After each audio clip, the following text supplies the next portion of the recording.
सत श्री अकाल जी सारिਆਂ ਨੂੰ जज्बाती जिंदगी स्टोरीज़ 'ਚ एक बार फिर ਤੁਹਾਡਾ बहुत-बहुत स्वागत है। नवी कहानी औकात ਦੇ ਨਾਲ ਹਾਜ਼ਰ ਹਾਂ ਤੇ ਉਮੀਦ ਹੈ ਕਿ ਪਸੰਦ ਜ਼ਰੂਰ ਆਵੇਗੀ। ਮੰਮੀ ਹੁਣ ਤੁਹਾਡੀ ਟਿਕਟ ਵੀ ਬੁੱਕ ਹੋ ਚੁੱਕੀ ਆ, ਹੁਣ ਤਾਂ ਮੰਨ ਜਾਓ। ਇਹ ਕਹਿੰਦੇ ਹੋਏ ਨਰਿੰਦਰ ਦਾ 16 ਸਾਲਾ ਬੇਟਾ ਹਰਮਨ ਆਪਣੀ ਮਾਂ ਨੂੰ ਮੋਬਾਈਲ ਤੇ ਹੀ ਕਨਫਰਮ ਕੀਤੀ ਹੋਈ ਟਿਕਟ ਵਿਖਾਉਂਦਾ ਹੈ। ਨਰਿੰਦਰ ਕੁਝ ਕਹਿੰਦੀ ਉਸ ਤੋਂ ਪਹਿਲਾਂ ਹੀ ਉਸ ਦੀ 12 ਸਾਲ ਦੀ ਸੀਰਤ ਆਪਣੇ ਭਰਾ ਵੱਲ ਦੇਖਦੇ ਹੋਏ ਕਹਿਣ ਲੱਗੀ, ਸੱਚੀ ਵੀਰੇ ਹੋ ਗਈ ਬੁਕਿੰਗ? ਹੁਣ ਤਾਂ ਮੰਮੀ ਨੂੰ ਕੋਈ ਨਹੀਂ ਰੋਕ ਸਕਦਾ ਆਪਣੇ ਮੀਆਂ ਨਾਲ ਮਿਲਣ ਤੋਂ। ਨਰਿੰਦਰ ਆਪਣੇ ਦੋਨਾਂ ਬੱਚਿਆਂ ਵੱਲ ਵੇਖਦੇ ਹੋਏ ਕਹਿਣ ਲੱਗੀ, ਤੁਹਾਨੂੰ ਦੋਨਾਂ ਨੂੰ ਹੋ ਕੀ ਗਿਆ? ਕਿਉਂ ਜਿੱਦ ਕਰਕੇ ਬੈਠੇ ਹੋ? ਤੇ ਸੀਰਤ ਤੂੰ ਇਹ ਸਭ ਕੀ ਬੋਲ ਰਹੀ ਆ? ਪੜ੍ਹਾਈ ਵਿੱਚ ਤਾਂ ਮਨ ਲੱਗਦਾ ਨਹੀਂ, ਹਰ ਵਕਤ ਫਿਲਮੀ ਡਰਾਮੇ ਕਰਨ ਤੋਂ ਬਾਜ ਨਹੀਂ ਆਉਂਦੀ ਤੂੰ। ਹਰਮਨ ਖੁਸ਼ ਹੁੰਦਾ, ਇੱਕ ਵਾਰ ਮਾਂ ਵੱਲ ਤੇ ਇੱਕ ਵਾਰ ਸੀਰਤ ਵੱਲ ਦੇਖਦੇ ਹੋਏ ਕਹਿੰਦਾ, ਮੰਮੀ ਕਿੰਨਾ ਚੰਗਾ ਲੱਗੂਗਾ ਪਾਪਾ ਨੂੰ ਜਦੋਂ ਤੁਹਾਨੂੰ ਆਪਣੀ ਮੈਰਿਜ ਐਨਵਰਸਰੀ ਤੇ ਅਚਾਨਕ ਆਪਣੇ ਗੇਟ ਤੇ ਦੇਖਣਗੇ। ਪਾਪਾ ਤਾਂ ਖੁਸ਼ੀ ਨਾਲ ਪਾਗਲ ਹੀ ਹੋ ਜਾਣਗੇ। ਸਾਡਾ ਇਹ ਸਰਪ੍ਰਾਈਜ਼ ਗਿਫਟ ਪਾਪਾ ਨੂੰ ਕਿੰਨਾ ਪਸੰਦ ਆਊਗਾ। ਉਦੋਂ ਹੀ ਡਰਾਮੇਬਾਜ਼ ਸੀਰਤ ਕਹਿਣ ਲੱਗੀ, ਵਾਓ ਰੋਮਾਂਟਿਕ ਸੀਨ, ਬਿਲਕੁਲ ਬਾਲੀਵੁੱਡ ਫਿਲਮਾਂ ਵਾਂਗ। ਮੰਮੀ ਪਾਪਾ ਜਿਵੇਂ ਹੀ ਦਰਵਾਜ਼ਾ ਖੋਲਣਗੇ ਨਾ, ਤੁਸੀਂ ਸਰਪ੍ਰਾਈਜ਼ ਕਹਿ ਦੇਣਾ ਪਾਪਾ ਨੂੰ। ਕਾਸ਼ ਪਾਪਾ ਵੀ ਇਹ ਗਾਣਾ ਗਾਉਂਦੇ, ਮਿਲੇ ਹੋ ਤੁਮ ਹਮਕੋ ਬੜੇ ਨਸੀਬੋਂ ਸੇ, ਚੁਰਾਇਆ ਹੈ ਮੈਨੇ ਕਿਸਮਤ ਕੀ ਲਕੀਰੋਂ ਸੇ। ਸੀਰਤ ਤੇ ਹਰਮਨ ਦੀਆਂ ਗੱਲਾਂ ਸੁਣ ਨਰਿੰਦਰ ਕਹਿਣ ਲੱਗੀ, ਤੁਹਾਨੂੰ ਦੋਨਾਂ ਨੂੰ ਸ਼ਰਮ ਨਹੀਂ ਆਉਂਦੀ? ਮਾਂ ਦੇ ਸਾਹਮਣੇ ਇਸ ਤਰ੍ਹਾਂ ਬੋਲ ਰਹੀ ਹੋ। ਤਾਂ ਸੀਰਤ ਕਹਿਣ ਲੱਗੀ, ਇਸ ਵਿੱਚ ਸ਼ਰਮ ਦੀ ਕੀ ਗੱਲ ਹੈ? ਅੱਜ ਕੱਲ੍ਹ ਤਾਂ ਖੁੱਲ੍ਹਮ ਖੁੱਲ੍ਹਾ ਪਿਆਰ ਹੁੰਦਾ। ਨਰਿੰਦਰ ਆਪਣੇ ਪੁਰਾਣੇ ਦਿਨਾਂ ਨੂੰ ਯਾਦ ਕਰਦੇ ਹੋਏ ਕਹਿਣ ਲੱਗੀ, ਪਿਆਰ ਤਾਂ ਸਾਡੇ ਜ਼ਮਾਨੇ ਵਿੱਚ ਹੁੰਦਾ ਸੀ, ਤੀਰ ਨਜ਼ਰਾਂ ਨਾਲ ਚੱਲਦੇ ਸੀ ਤੇ ਜ਼ਖਮੀ ਇਹ ਦਿਲ ਹੋ ਜਾਂਦਾ ਸੀ। ਉਦੋਂ ਹੀ ਹਰਮਨ ਕਹਿਣ ਲੱਗਾ, ਵਾਹ ਮੰਮੀ ਤੁਸੀਂ ਕਿੰਨੇ ਫਿਲਮੀ ਅੰਦਾਜ਼ ਵਿੱਚ ਬੋਲ ਰਹੇ ਹੋ। ਤੁਸੀਂ ਆਪਣੀਆਂ ਇੰਨੀਆਂ ਵਧੀਆ ਫੀਲਿੰਗਸ ਕਿੱਥੇ ਲੁਕੋ ਕੇ ਰੱਖਦੇ ਹੋ? ਹਰਮਨ ਦੀਆਂ ਗੱਲਾਂ ਸੁਣ ਆਪਣੀਆਂ ਭਾਵਨਾਵਾਂ ਨੂੰ ਕਾਬੂ ਕਰਦੇ ਹੋਏ ਨਰਿੰਦਰ ਗੱਲ ਨੂੰ ਘੁਮਾਉਂਦੇ ਹੋਏ ਕਹਿਣ ਲੱਗੀ, ਤੁਸੀਂ ਦੋਨੋਂ ਇਹ ਸਭ ਕੀ ਲੈ ਕੇ ਬਹਿ ਗਏ? ਤੁਸੀਂ ਜਾਣਦੇ ਹੋ ਕਿ ਤੁਹਾਡੇ ਦਾਦਾ ਜੀ ਤੇ ਦਾਦੀ ਜੀ ਦੀ ਸਿਹਤ ਠੀਕ ਨਹੀਂ ਰਹਿੰਦੀ। ਕਿਵੇਂ ਜਾਵਾਂ ਮੈਂ ਤੁਹਾਨੂੰ ਸਭ ਨੂੰ ਛੱਡ ਕੇ? ਹਰਮਨ ਮਾਂ ਨੂੰ ਹੌਸਲਾ ਦਿੰਦਾ ਹੋਇਆ ਕਹਿੰਦਾ ਕਿ ਮੰਮੀ ਤੁਸੀਂ ਕਿਹੜਾ ਸਾਲ 2 ਸਾਲ ਲਈ ਚੱਲੇ ਹੋ, ਬਸ 1 ਮਹੀਨੇ ਦੀ ਤਾਂ ਗੱਲ ਹੈ। ਇਹ ਪਲ ਸਿਰਫ ਤੁਹਾਡੇ ਤੇ ਪਾਪਾ ਦੇ ਲਈ ਹਨ, ਨਾ ਕੋਈ ਪਰਿਵਾਰ ਨਾ ਕੋਈ ਜ਼ਿੰਮੇਵਾਰੀ, ਬਸ ਤੁਸੀਂ ਤੇ ਪਾਪਾ। ਤੁਹਾਡੇ ਕੁਝ ਪਲ ਜੋ ਸਿਰਫ ਤੁਹਾਡੇ ਦੋਨਾਂ ਦੇ ਹੋਣਗੇ। ਉਦੋਂ ਹੀ ਨਰਿੰਦਰ ਦੀ ਸੱਸ, ਜੋ ਕੁਝ ਦਿਨਾਂ ਤੋਂ ਦੇਖ ਰਹੀ ਸੀ ਕਿ ਦੋਨੋਂ ਬੱਚੇ ਆਪਣੀ ਮਾਂ ਨੂੰ ਉਸਦੇ ਪੁੱਤਰ ਕੋਲ ਭੇਜਣਾ ਚਾਹੁੰਦੇ ਹਨ, ਹੱਸਦੇ ਹੋਏ ਕਹਿਣ ਲੱਗੀ, ਮੰਨ ਜਾਣਾ ਨਰਿੰਦਰ, ਚਲੀ ਜਾ, ਮੈਂ ਇੱਥੇ ਸਾਂਭ ਲਵਾਂਗੀ ਸਾਰਾ। ਨਰਿੰਦਰ ਕੁਝ ਬੋਲਦੀ ਇਸ ਤੋਂ ਪਹਿਲਾਂ ਹੀ ਉਸਦੇ ਮੂੰਹ ਤੇ ਹੱਥ ਰੱਖਦੇ ਹੋਏ ਹਰਮਨ ਕਹਿਣ ਲੱਗਾ, ਮੰਮੀ 2 ਦਿਨਾਂ ਬਾਅਦ ਦੀ ਬੁਕਿੰਗ ਹੈ, ਤਿਆਰ ਰਹੋ। ਨਰਿੰਦਰ ਆਪਣੇ ਮੂੰਹ ਤੋਂ ਹਰਮਨ ਦਾ ਹੱਥ ਹਟਾਉਂਦੇ ਹੋਏ ਕਹਿਣ ਲੱਗੀ, ਇੰਨੀ ਛੇਤੀ? ਤੁਸੀਂ ਦੋਨੋਂ ਵੀ ਨਾ ਸੋਚਣ ਦਾ ਸਮਾਂ ਵੀ ਨਹੀਂ ਦਿੰਦੇ। ਹਰਮਨ ਆਪਣੇ ਮੋਬਾਈਲ ਵੱਲ ਦੇਖਦੇ ਹੋਏ ਮਾਂ ਨੂੰ ਦੱਸਦਾ, ਮੰਮੀ ਇਸ ਟੈਕਨੋਲੋਜੀ ਦੇ ਜ਼ਮਾਨੇ ਵਿੱਚ ਸਿਰਫ ਮੋਬਾਈਲ ਨੂੰ ਹੀ ਸੋਚਣ ਦਿਓ, ਤੁਸੀਂ ਬਸ ਤਿਆਰੀ ਕਰੋ ਜਾਣ ਦੀ। ਹੁਣ ਤਾਂ ਸਭ ਦੀਆਂ ਗੱਲਾਂ ਸੁਣ ਕੇ ਨਰਿੰਦਰ ਦਾ ਮਨ ਵੀ ਆਪਣੇ ਪਤੀ ਹਰਦੀਪ ਨੂੰ ਮਿਲਣ ਲਈ ਕਰ ਰਿਹਾ ਸੀ। ਉਸ ਦੀ ਪਸੰਦ ਦੇ ਮੋਤੀਚੂਰ ਦੇ ਲੱਡੂ ਬਣਾਉਣ ਲੱਗੀ। ਨਰਿੰਦਰ ਦੇ ਹੱਥਾਂ ਦੇ ਬਣੇ ਮੋਤੀਚੂਰ ਦੇ ਲੱਡੂ ਹਰਦੀਪ ਨੂੰ ਬਹੁਤ ਪਸੰਦ ਹਨ। ਹਰਦੀਪ ਦੀ ਨੌਕਰੀ ਅੱਜ ਕੱਲ੍ਹ ਦਿੱਲੀ ਸ਼ਹਿਰ ਵਿੱਚ ਹੈ, ਵਧੀਆ ਤਨਖਾਹ ਮਿਲਦੀ ਹੈ ਉਸਨੂੰ ਉੱਥੇ। ਇੱਥੇ ਉਹਨਾਂ ਦਾ ਜੱਦੀ ਮਕਾਨ ਹੈ, ਜਿੱਥੇ ਉਹ ਹਰਦੀਪ ਦੇ ਮਾਤਾ-ਪਿਤਾ ਤੇ ਆਪਣੇ ਬੱਚਿਆਂ ਦੇ ਨਾਲ ਰਹਿੰਦੀ ਹੈ। ਜਦੋਂ ਨਰਿੰਦਰ ਵਿਆਹ ਕੇ ਆਈ ਸੀ ਤਾਂ ਇਸੇ ਜੱਦੀ ਘਰ ਵਿੱਚ ਉਸ ਦਾ ਸਵਾਗਤ ਹੋਇਆ ਸੀ। ਹਰਦੀਪ ਦੇ ਨਾਲ ਉਹ ਕਦੇ ਕਿਤੇ ਨਹੀਂ ਸੀ ਜਾ ਸਕੀ। ਸੱਸ ਸਹੁਰੇ ਦੀ ਦੇਖਭਾਲ, ਫਿਰ ਹਰਮਨ ਤੇ ਸੀਰਤ ਦਾ ਜਨਮ, ਬਸ ਹੌਲੀ-ਹੌਲੀ ਇਹੀ ਦੁਨੀਆ ਬਣ ਗਈ ਸੀ ਉਸਦੀ। ਹਰਦੀਪ ਹਰ ਮਹੀਨੇ ਅਕਾਊਂਟ ਵਿੱਚ ਪੈਸੇ ਪਾ ਦਿੰਦਾ ਸੀ। ਉਹਨਾਂ ਪੈਸਿਆਂ ਨਾਲ ਨਰਿੰਦਰ ਘਰ ਦਾ ਖਰਚਾ ਚਲਾ ਰਹੀ ਸੀ। 4-5 ਮਹੀਨੇ ਵਿੱਚ ਹਰਦੀਪ ਦਾ ਆਉਣਾ ਬਸ 2 ਕੁ ਦਿਨਾਂ ਲਈ ਹੀ ਹੁੰਦਾ ਸੀ। ਉਹਨਾਂ 2 ਦਿਨਾਂ ਵਿੱਚ ਵੀ ਸਾਰੇ ਉਸ ਨੂੰ ਘੇਰ ਕੇ ਬੈਠੇ ਰਹਿੰਦੇ। ਨਰਿੰਦਰ ਤੇ ਹਰਦੀਪ ਬਹੁਤ ਹੀ ਘੱਟ ਮਿਲ ਸਕਦੇ ਸੀ। ਅੱਜ ਨਰਿੰਦਰ ਪੂਰੇ ਮਨ ਨਾਲ ਤਿਆਰੀ ਕਰ ਰਹੀ ਸੀ ਹਰਦੀਪ ਦੇ ਕੋਲ ਜਾਣ ਦੀ। ਹਰਮਨ ਉਸ ਨੂੰ ਟ੍ਰੇਨ ਵਿੱਚ ਬਿਠਾ ਕੇ ਇੱਕ ਬੱਚੇ ਵਾਂਗ ਉਸ ਨੂੰ ਪੂਰੇ ਰਸਤੇ ਦੀ ਡਿਟੇਲ ਦੇ ਰਿਹਾ ਸੀ, ਕਿਉਂਕਿ ਆਪਣੀ ਮਾਂ ਨੂੰ ਇੰਨੀ ਦੂਰ ਭੇਜਣਾ, ਉਹ ਵੀ ਇਕੱਲੇ। ਇੱਕ ਡਰ ਤਾਂ ਉਸ ਨੂੰ ਵੀ ਸਤਾਉਣ ਲੱਗਾ ਸੀ, ਪਰ ਮਾਂ ਨੇ ਪੁੱਤਰ ਨੂੰ ਤਸੱਲੀ ਦਿੰਦਿਆਂ ਕਿਹਾ ਕਿ ਬੇਟਾ, ਹੁਣ ਮੈਂ ਬੱਚੀ ਨਹੀਂ ਆ, ਕੋਈ ਗੱਲ ਨਹੀਂ, ਮੈਂ ਪਹੁੰਚ ਕੇ ਫੋਨ ਕਰ ਦੇਵਾਂਗੀ। ਹਰਮਨ ਫਿਰ ਕਹਿੰਦਾ ਕਿ ਮੰਮੀ, ਮੈਂ ਐਡਰੈਸ ਤੁਹਾਡੇ ਮੋਬਾਈਲ ਤੇ ਸੈਂਡ ਕਰ ਦਿੱਤਾ, ਬਸ ਠੀਕ ਉੱਥੇ ਹੀ ਪਹੁੰਚ ਜਾਇਓ। ਨਰਿੰਦਰ ਪੁੱਤਰ ਦੀ ਬੇਚੈਨੀ ਸਮਝ ਰਹੀ ਸੀ। ਇੰਨੀ ਦੂਰ ਨਰਿੰਦਰ ਨੂੰ ਇਕੱਲੇ ਭੇਜਣ ਦੀ ਜਿੱਦ ਵੀ ਤਾਂ ਹਰਮਨ ਦੀ ਹੀ ਸੀ, ਪਰ ਹੁਣ ਉਸ ਦੀ ਮਾਂ ਉੱਥੇ ਠੀਕ ਠਾਕ ਪਹੁੰਚ ਸਕੇਗੀ ਕਿ ਨਹੀਂ, ਇਸ ਡਰ ਨਾਲ ਹੁਣ ਉਹ ਪਰੇਸ਼ਾਨੀ ਵਿੱਚ ਆ ਗਿਆ ਸੀ। ਹਰਮਨ ਦੀਆਂ ਅੱਖਾਂ ਦੇ ਸਾਹਮਣੇ ਉਸ ਦੀ ਮਾਂ ਦੀ ਟ੍ਰੇਨ ਜਾ ਰਹੀ ਸੀ। ਹੁਣ ਉਹ ਪੂਰਾ ਖੁਸ਼ ਵੀ ਸੀ। ਟ੍ਰੇਨ ਦੀ ਖਿੜਕੀ ਵਿੱਚੋਂ ਠੰਡੀਆਂ ਹਵਾਵਾਂ ਦੇ ਨਾਲ ਉਸ ਦੇ ਬੀਤੇ ਹੋਏ ਪਲ ਵੀ ਉਸ ਦੇ ਨਾਲ ਜਾਣ ਲੱਗੇ। ਅੱਜ ਵੀ ਉਹ ਪਲ ਉਸੇ ਤਰ੍ਹਾਂ ਸਜੇ ਹੋਏ ਹਨ ਜਿਵੇਂ ਨਰਿੰਦਰ ਨੇ ਸਜਾਏ ਸੀ। ਇੰਨੇ ਸਾਲਾਂ ਬਾਅਦ ਹੁਣ ਨਰਿੰਦਰ ਤੇ ਹਰਦੀਪ ਇੰਨੇ ਦਿਨ ਇਕੱਠੇ ਰਹਿਣਗੇ। ਟਾਈਮ ਦੇਖ ਕੇ ਨਰਿੰਦਰ ਅੰਦਾਜ਼ਾ ਲਗਾ ਚੁੱਕੀ ਸੀ ਕਿ ਜਦੋਂ ਉਹ ਹਰਦੀਪ ਦੇ ਘਰ ਪਹੁੰਚੇਗੀ, ਉਸ ਸਮੇਂ ਤਾਂ ਉਹ ਘਰ ਵਿੱਚ ਹੀ ਹੋਣਗੇ। ਰਾਤ ਵੀ ਨਰਿੰਦਰ ਦੀਆਂ ਅੱਖਾਂ ਵਿੱਚ ਹੀ ਲੰਘ ਗਈ। ਸਵੇਰੇ 6:15 ਦਾ ਟਾਈਮ ਸੀ ਕਿ ਹਰਮਨ ਦੀ ਕਾਲ ਆਈ, ਮੰਮੀ, ਹੁਣ ਉਤਰਨ ਦਾ ਸਮਾਂ ਹੋ ਗਿਆ, ਤੁਸੀਂ ਦੇਖ ਕੇ ਉਤਰਨਾ, ਇੱਕ ਆਟੋ ਲੈ ਕੇ ਉਸੇ ਐਡਰੈਸ ਤੇ ਚਲੇ ਜਾਓ। ਮਾਂ ਨੇ ਪੁੱਤਰ ਨੂੰ ਫਿਰ ਤਸੱਲੀ ਦਿੰਦਿਆਂ ਕਿਹਾ ਕਿ ਬੇਟਾ, ਤੂੰ ਟੈਨਸ਼ਨ ਨਾ ਲੈ, ਮੈਂ ਉੱਥੇ ਪਹੁੰਚ ਕੇ ਫੋਨ ਕਰਦੀ ਹਾਂ। ਆਟੋ ਲੈ ਕੇ ਨਰਿੰਦਰ ਉਸ ਪਤੇ ਤੇ ਪਹੁੰਚ ਗਈ। ਹੌਲੀ ਹੌਲੀ ਦਰਵਾਜ਼ੇ ਤੱਕ ਪਹੁੰਚੀ। ਬੈਲ ਵਜਾਉਣ ਤੋਂ ਪਹਿਲਾਂ ਨਰਿੰਦਰ ਨੇ ਆਪਣਾ ਹੁਲੀਆ ਠੀਕ ਕੀਤਾ ਤੇ ਠੀਕ ਕਰਦਿਆਂ ਕਰਦਿਆਂ ਹੀ ਬੈਲ ਵਜਾ ਦਿੱਤੀ। ਇੱਕ ਵਾਰ ਬੈਲ ਵੱਜੀ ਤਾਂ ਹਰਦੀਪ ਨੇ ਆ ਕੇ ਦਰਵਾਜ਼ਾ ਨਹੀਂ ਖੋਲ੍ਹਿਆ। ਦੁਬਾਰਾ ਫਿਰ ਉਸਨੇ ਬੈਲ ਨੂੰ ਵਜਾਇਆ। ਕੁਝ ਦੇਰ ਵਿੱਚ ਹੀ ਇੱਕ ਔਰਤ ਨੇ ਦਰਵਾਜ਼ਾ ਖੋਲ੍ਹਿਆ ਤੇ ਆਪਣੇ ਵਾਲਾਂ ਦਾ ਜੂੜਾ ਬਣਾਉਂਦੀ ਹੋਈ ਨਰਿੰਦਰ ਨੂੰ ਪੁੱਛਣ ਲੱਗੀ, ਕਿਸ ਨਾਲ ਮਿਲਣਾ ਹੈ? ਨਰਿੰਦਰ ਨੇ ਫੋਨ ਤੇ ਐਡਰੈਸ ਦਿਖਾਉਂਦੇ ਕਿਹਾ, ਜੀ ਇਹ ਹਰਦੀਪ ਦਾ ਹੀ ਘਰ ਹੈ। ਔਰਤ ਜਵਾਬ ਦਿੰਦੀ ਹੈ ਕਿ ਹਾਂ, ਤੁਹਾਨੂੰ ਕੀ ਕੰਮ ਹੈ? ਇਹ ਉਹਨਾਂ ਦਾ ਹੀ ਘਰ ਹੈ। ਨਰਿੰਦਰ ਨੇ ਉਸ ਨੂੰ ਪੁੱਛਿਆ ਕਿ ਤੁਸੀਂ ਕੌਣ ਹੋ? ਤਾਂ ਉਸ ਔਰਤ ਨੇ ਆਪਣੀ ਪਹਿਚਾਣ ਦੱਸਦੇ ਹੋਏ ਕਿਹਾ, ਜੀ ਮੈਂ ਉਹਨਾਂ ਦੀ ਪਤਨੀ ਹਾਂ। ਨਰਿੰਦਰ, ਜੋ ਇਹ ਸੁਣ ਕੇ ਵੀ ਯਕੀਨ ਨਹੀਂ ਸੀ ਕਰ ਸਕੀ ਕਿ ਉਦੋਂ ਹੀ ਕਮਰੇ ਵਿੱਚੋਂ ਕੋਈ ਆਵਾਜ਼ ਦਿੰਦਾ ਹੋਇਆ, ਰਿੰਮੀ, ਛੇਤੀ ਆ ਯਾਰ, ਕੌਣ ਆਇਆ? ਉਹ ਔਰਤ ਜਿਸ ਦਾ ਨਾਮ ਰਿੰਮੀ ਸੀ, ਉੱਥੇ ਹੀ ਖੜੀ ਉੱਚੀ ਆਵਾਜ਼ਾਂ ਦੇਣ ਲੱਗੀ, ਸੁਣੋ ਜੀ, ਬਾਹਰ ਆਓ ਜਰਾ, ਕੋਈ ਮਿਲਣ ਆਇਆ ਤੁਹਾਨੂੰ। ਰਿੰਮੀ ਦੇ ਇੰਨਾ ਕਹਿੰਦਿਆਂ ਹੀ ਨਰਿੰਦਰ ਦੀ ਨਜ਼ਰ ਘਰ ਦੇ ਅੰਦਰ ਅਟਕ ਗਈ, ਇਹ ਸੋਚ ਕੇ ਕਿ ਇਹ ਕੋਈ ਹੋਰ ਹਰਦੀਪ ਹੋਵੇਗਾ। ਪਰ ਕਿਸਮਤ ਤਾਂ ਉਦੋਂ ਫੁੱਟੀ ਜਦੋਂ ਉਸ ਦੇ ਸਾਹਮਣੇ ਉਸ ਦਾ ਹੀ ਪਤੀ ਖੜਾ ਸੀ। ਹਰਦੀਪ ਨਰਿੰਦਰ ਨੂੰ ਦੇਖਦਿਆਂ ਹੀ ਕਹਿਣ ਲੱਗਾ, ਤੂੰ? ਬਸ ਇੰਨਾ ਹੀ ਕਹਿ ਸਕਿਆ ਸੀ ਕਿ ਉਸ ਦੇ ਮੋਬਾਈਲ ਤੇ ਕਿਸੇ ਦਾ ਫੋਨ ਆਉਂਦਾ। ਫੋਨ ਤੇ ਨਾਮ ਦੇਖ ਕੇ ਹੀ ਹਰਦੀਪ ਦਾ ਚਿਹਰਾ ਦੱਸ ਰਿਹਾ ਸੀ ਕਿ ਇਹ ਫੋਨ ਹਰਮਨ ਦਾ ਹੀ ਹੈ। ਹਰਦੀਪ ਨੂੰ ਫੋਨ ਕੱਟਦਿਆਂ ਦੇਖ ਨਰਿੰਦਰ ਬਿਨਾਂ ਕੁਝ ਕਹੇ ਉੱਥੋਂ ਚੱਲ ਪਈ। ਕਿਹੜੀ ਗਲੀ ਜਾਣਾ ਹੈ ਹੁਣ ਉਸ ਨੂੰ ਇਹ ਪਤਾ ਨਹੀਂ ਸੀ। ਹੰਝੂਆਂ ਦੀ ਧਾਰਾ ਜੋ ਕਦੇ ਵੀ ਚੱਲਣ ਲੱਗਦੀ ਹੈ, ਉਸ ਨੂੰ ਆਪਣੇ ਪੱਲੇ ਨਾਲ ਪੂੰਝਦੇ ਹੋਏ ਉਹ ਉਧਰ ਨੂੰ ਜਾ ਰਹੀ ਸੀ ਜਿੱਧਰ ਨੂੰ ਉਸ ਦੇ ਕਦਮ ਉਸ ਨੂੰ ਲਿਜਾ ਰਹੇ ਸਨ। ਅੰਤ ਵਿੱਚ ਇੱਕ ਸੁੰਨਸਾਨ ਜਗ੍ਹਾ ਦੇਖ ਕੇ ਨਰਿੰਦਰ ਬੈਠ ਗਈ। 2 ਪਲ ਸ਼ਾਂਤੀ ਦੇ ਨਾਲ ਕੁਝ ਦੇਰ ਸਾਹ ਲੈਣਾ ਚਾਹੁੰਦੀ ਸੀ, ਪਰ ਹਰਮਨ ਦਾ ਫੋਨ ਸੀ ਕਿ ਵੱਜੇ ਹੀ ਜਾ ਰਿਹਾ ਸੀ। ਨਰਿੰਦਰ ਦੀ ਹਿੰਮਤ ਨਹੀਂ ਸੀ ਕਿ ਕੁਝ ਉਸ ਨੂੰ ਦੱਸ ਸਕੇ, ਪਰ ਗੱਲ ਤਾਂ ਕਰਨੀ ਪੈਣੀ ਸੀ ਉਸ ਨਾਲ। ਆਪਣੇ ਹੰਝੂਆਂ ਨੂੰ ਪੂੰਝ ਉਸਨੇ ਪਾਣੀ ਵਾਲੀ ਬੋਤਲ ਕੱਢ ਕੇ ਪਾਣੀ ਪੀਤਾ ਤੇ ਆਪਣੇ ਗਲੇ ਦੀ ਆਵਾਜ਼ ਨੂੰ ਨਾਰਮਲ ਕਰਦਿਆਂ ਹੋਇਆਂ ਫੋਨ ਚੱਕ ਲਿਆ।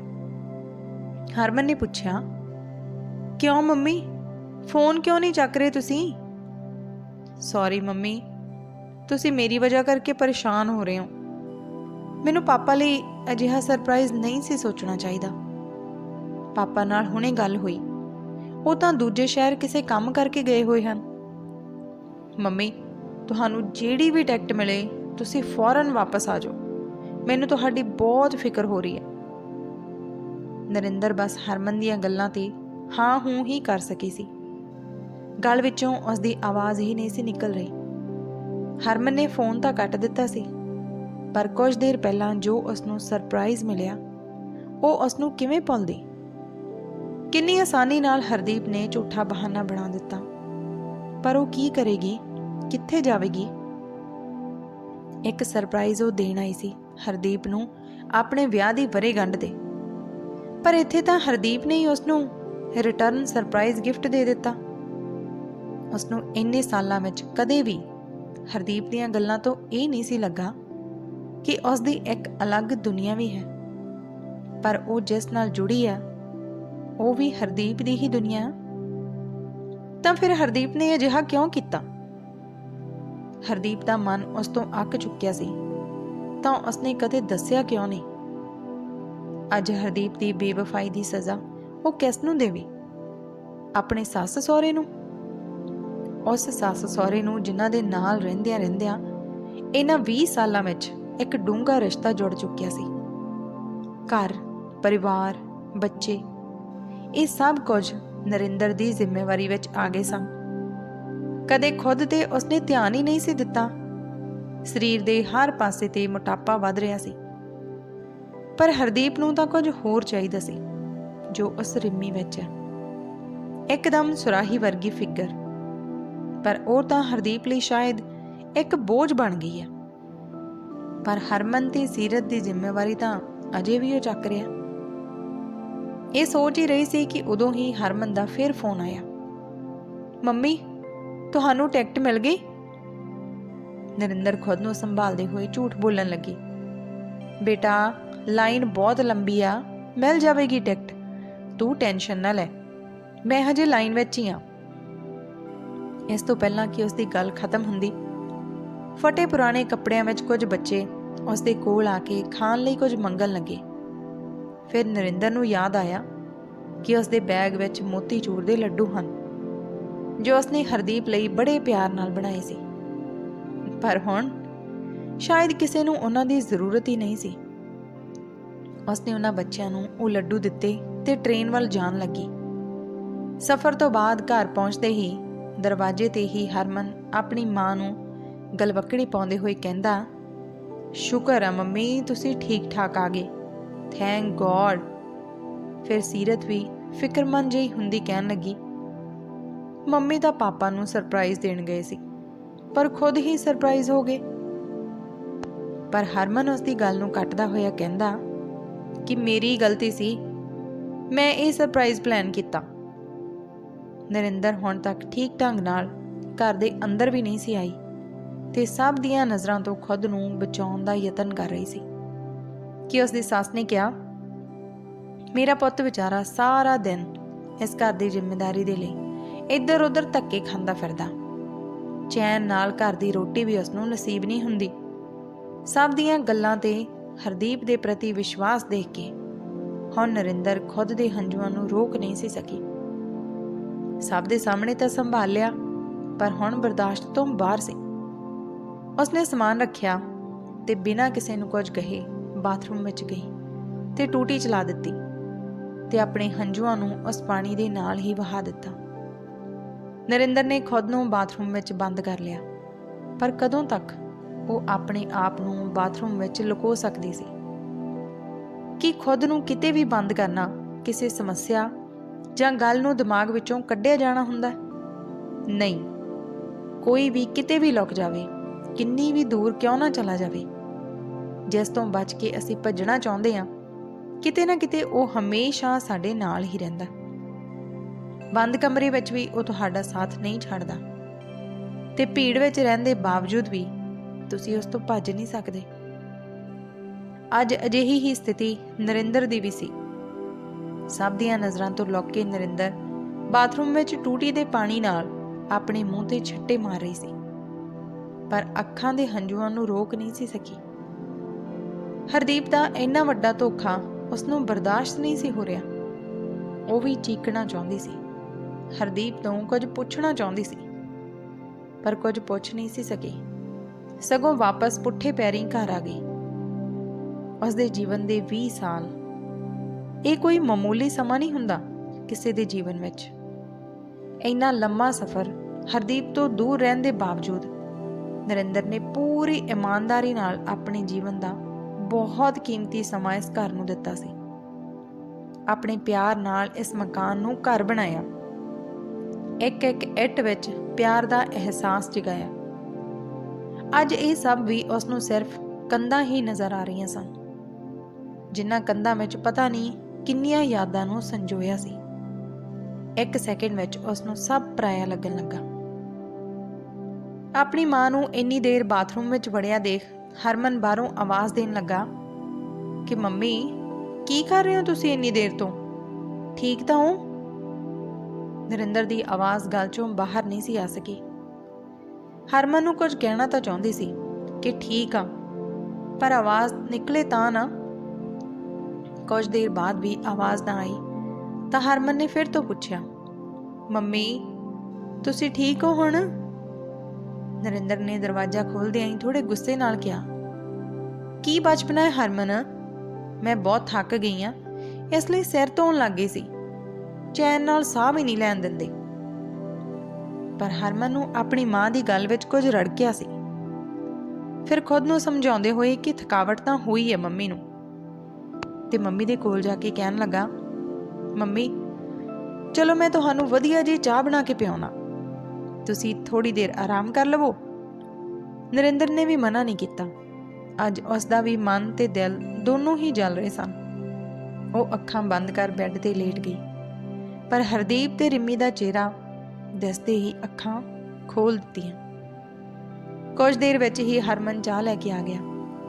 ਆਪਣੀ ਮਾਂ ਦੇ ਕੋਲ ਬੈਠਦੇ ਹੋਏ, ਆ ਲਓ ਮੰਮੀ ਚਾਹ ਪੀ ਲਵੋ, ਮੇਰੇ ਕਰਕੇ ਤੁਹਾਨੂੰ ਕਿੰਨੀ ਪਰੇਸ਼ਾਨੀ ਝੱਲਣੀ ਪਈ ਨਾ। ਹਰਮਨ ਜਦੋਂ ਇਸ ਤਰ੍ਹਾਂ ਆਪਣੀ ਮੰਮੀ ਨੂੰ ਥੱਕੇ ਹੋਇਆ ਜਾਂ ਪਰੇਸ਼ਾਨ ਦੇਖਦਾ ਤਾਂ ਉਹ ਇਸੇ ਤਰ੍ਹਾਂ ਵਧੀਆ ਜੀ ਚਾਹ ਬਣਾ ਕੇ ਲਿਆਉਂਦਾ ਸੀ। ਹਰਮਨ ਦੀਆਂ ਗੱਲਾਂ ਸੁਣ ਕੇ ਨਰਿੰਦਰ ਨੇ ਚੁੱਪ ਰਹਿਣਾ ਹੀ ਬਿਹਤਰ ਸਮਝਿਆ। ਜਾਣਦੀ ਸੀ ਕਿ ਉਸ ਦੇ ਕੁਝ ਬੋਲਣ ਤੋਂ ਪਹਿਲਾਂ ਹੀ ਉਸ ਦੇ ਹੰਝੂ ਉਸ ਦਾ ਸਾਥ ਨਾ ਦਿੰਦਿਆਂ ਹੋਇਆਂ ਬਾਹਰ ਨਿਕਲ ਆਉਣਗੇ। ਮੰਮੀ ਦੀ ਥਕਾਵਟ ਦਾ ਸੋਚ ਕੇ ਹਰਮਨ ਉੱਥੋਂ ਆਪਣੀ ਮਾਂ ਦੇ ਕਮਰੇ ਵਿੱਚੋਂ ਆਰਾਮ ਕਰਨ ਲਈ ਕਹਿ ਕੇ ਆਪ ਬਾਹਰ ਆ ਗਿਆ। ਆਰਾਮ ਹੁਣ ਨਰਿੰਦਰ ਨੂੰ ਕਿੱਥੇ ਸੀ? ਕਿਵੇਂ ਕਰਦੀ ਹੋਰ ਆਰਾਮ? ਹੁਣ ਦਿਮਾਗ ਤੇ ਜ਼ੋਰ ਦਿੰਦੇ ਦਿੰਦੇ ਦਿਮਾਗ ਫਟਣ ਲੱਗਿਆ ਸੀ। ਨੀਂਦ ਕੋਹਾਂ ਦੂਰ ਸੀ। ਹਰਮਨ ਤਾਂ ਸਮਝਦਾਰ ਸੀ, ਪਰ ਸੀਰਤ, ਉਹ ਤਾਂ ਮੰਮੀ ਦੇ ਕੋਲ ਆ ਕੇ ਇੱਧਰ ਉੱਧਰ ਦੀਆਂ ਗੱਲਾਂ ਦੱਸਣ ਲੱਗੀ।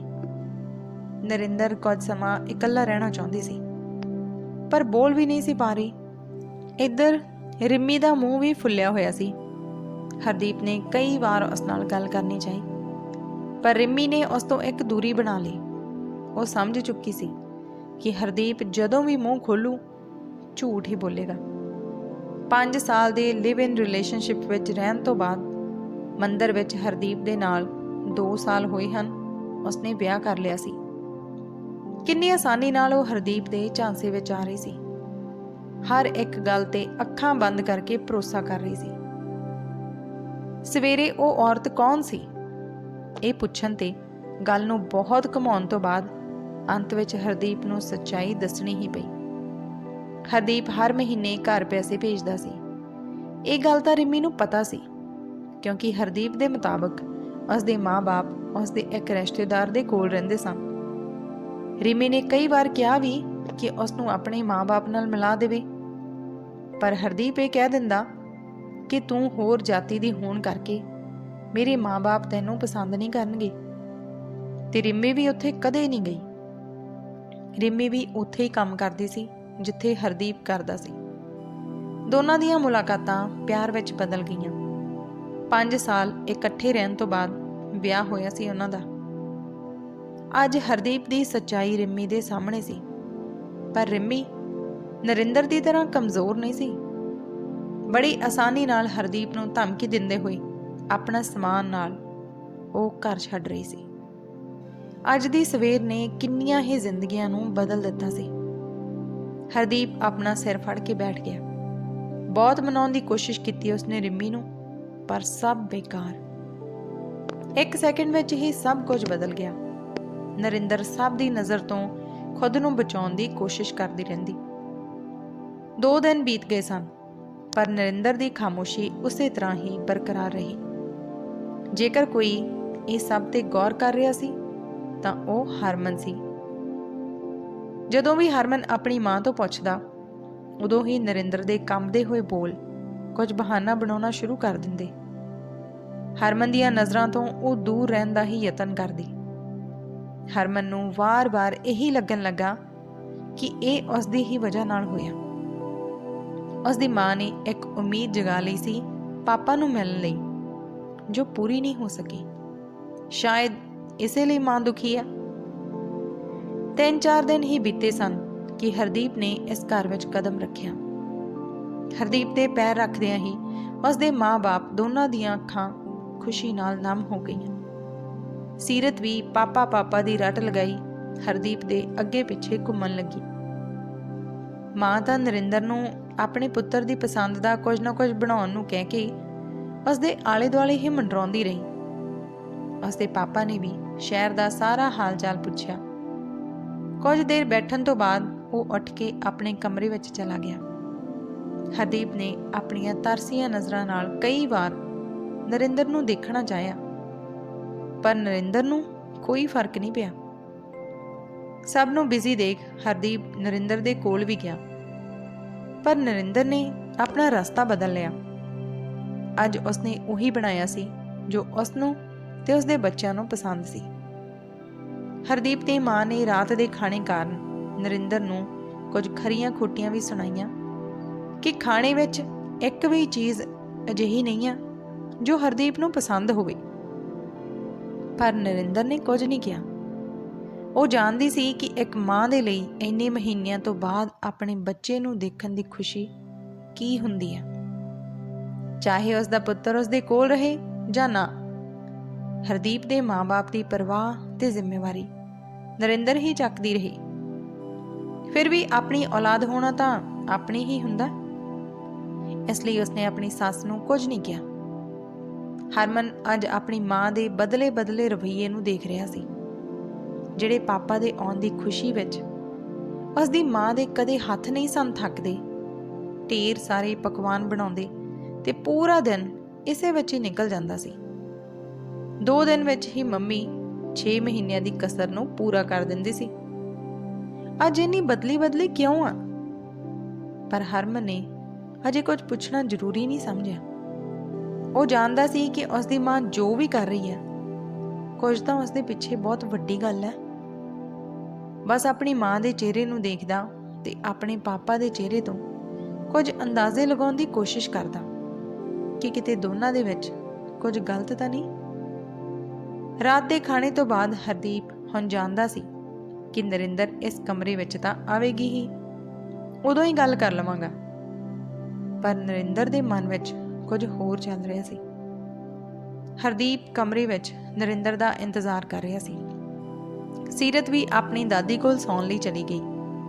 ਦਾਦੀ ਕੋਲੋਂ ਉਸਨੂੰ ਹਜ਼ਾਰਾਂ ਕਿੱਸੇ ਕਹਾਣੀਆਂ ਸੁਣਨ ਦਾ ਮੌਕਾ ਮਿਲ ਜਾਂਦਾ ਸੀ, ਤੇ ਸਭ ਤੋਂ ਵੱਡੀ ਗੱਲ, ਦਾਦੀ ਆਪਣੇ ਹੱਥਾਂ ਨਾਲ ਸੀਰਤ ਦੇ ਸਿਰ ਤੇ ਆਪਣੀਆਂ ਉਂਗਲੀਆਂ ਫੇਰਦੀ ਤਾਂ ਉਸਨੂੰ ਬਹੁਤ ਜਲਦੀ ਨੀਂਦ ਆ ਜਾਂਦੀ।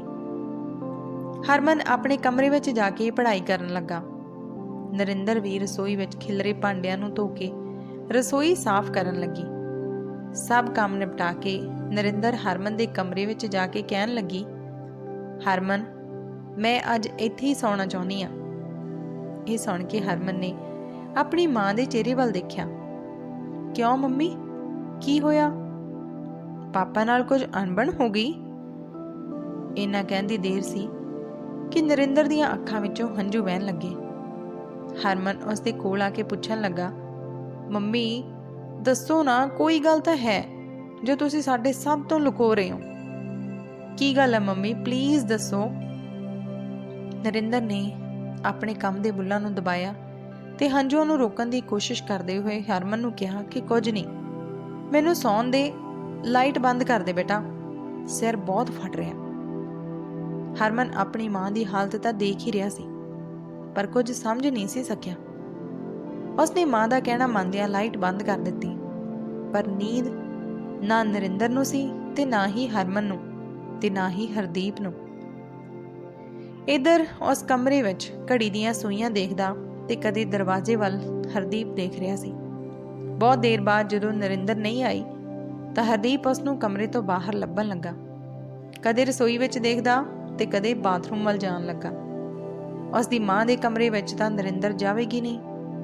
ਇੰਨਾ ਯਕੀਨ ਤਾਂ ਉਸ ਨੂੰ ਸੀ ਕਿ ਨਰਿੰਦਰ ਹਰਮਨ ਦੇ ਕਮਰੇ ਵਿੱਚ ਹੀ ਹੈ। ਉਸ ਦੀ ਹਿੰਮਤ ਨਹੀਂ ਹੋਈ ਕਿ ਉਹ ਨਰਿੰਦਰ ਨੂੰ ਬੁਲਾਵੇ।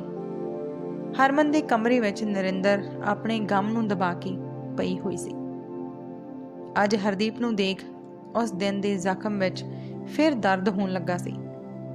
ਹੁਣ ਤੱਕ ਹਰਮਨ ਵੀ ਅੰਦਾਜ਼ਾ ਲਗਾ ਚੁੱਕਾ ਸੀ ਕਿ ਕਿਤੇ ਕੋਈ ਬਹੁਤ ਵੱਡੀ ਗੱਲ ਹੈ।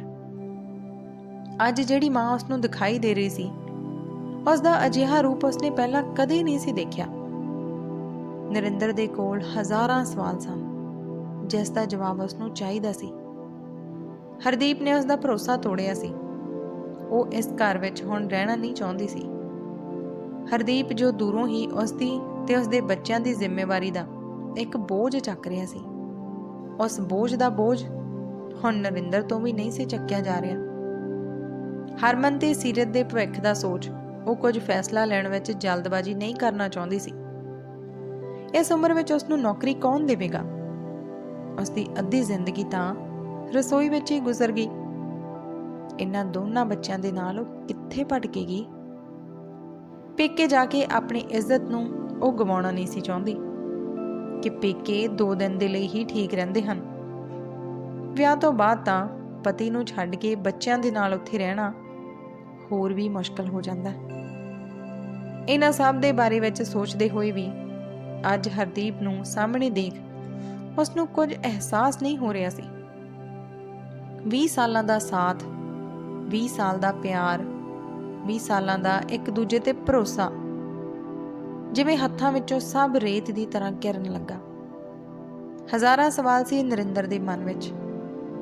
ਇਸ ਸਵਾਲ ਦੇ ਦਰਦ ਦਾ ਜਵਾਬ ਵੀ ਉਸ ਨੂੰ ਹੀ ਲੱਭਣਾ ਪੈਣਾ ਸੀ।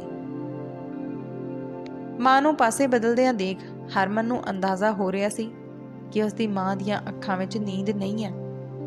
ਕੁਝ ਗੱਲ ਤਾਂ ਹੈ ਜੋ ਮਾਂ ਨੂੰ ਪਰੇਸ਼ਾਨ ਕਰ ਰਹੀ ਹੈ, ਪਰ ਮਾਂ ਹਜੇ ਵੀ ਉਸ ਨੂੰ ਬੋਲਣ ਲਈ ਤਿਆਰ ਨਹੀਂ ਸੀ। ਜਿਵੇਂ ਕਿਵੇਂ ਰਾਤ ਗੁਜ਼ਰ ਗਈ। ਰੋਜ਼ ਵਾਂਗ ਅੱਜ ਵੀ ਨਰਿੰਦਰ ਦੇ ਦਿਨ ਦੀ ਸ਼ੁਰੂਆਤ ਰਸੋਈ ਵਿੱਚੋਂ ਹੀ ਹੋਈ। ਹਰਦੀਪ ਜਾਣਦਾ ਸੀ ਕਿ ਨਰਿੰਦਰ ਘਰ ਵਿੱਚ ਸਭ ਤੋਂ ਪਹਿਲਾਂ ਉੱਠਦੀ ਹੈ। ਰਾਤ ਤੋਂ ਇਸੇ ਸਮੇਂ ਦਾ ਉਹ ਇੰਤਜ਼ਾਰ ਕਰ ਰਿਹਾ ਸੀ। ਹਰਦੀਪ ਨਰਿੰਦਰ ਦੇ ਕੋਲ ਜਾ ਕੇ ਕਹਿਣ ਲੱਗਾ, ਨਰਿੰਦਰ, ਮੇਰੇ ਨਾਲ ਨਾਰਾਜ਼ ਆ?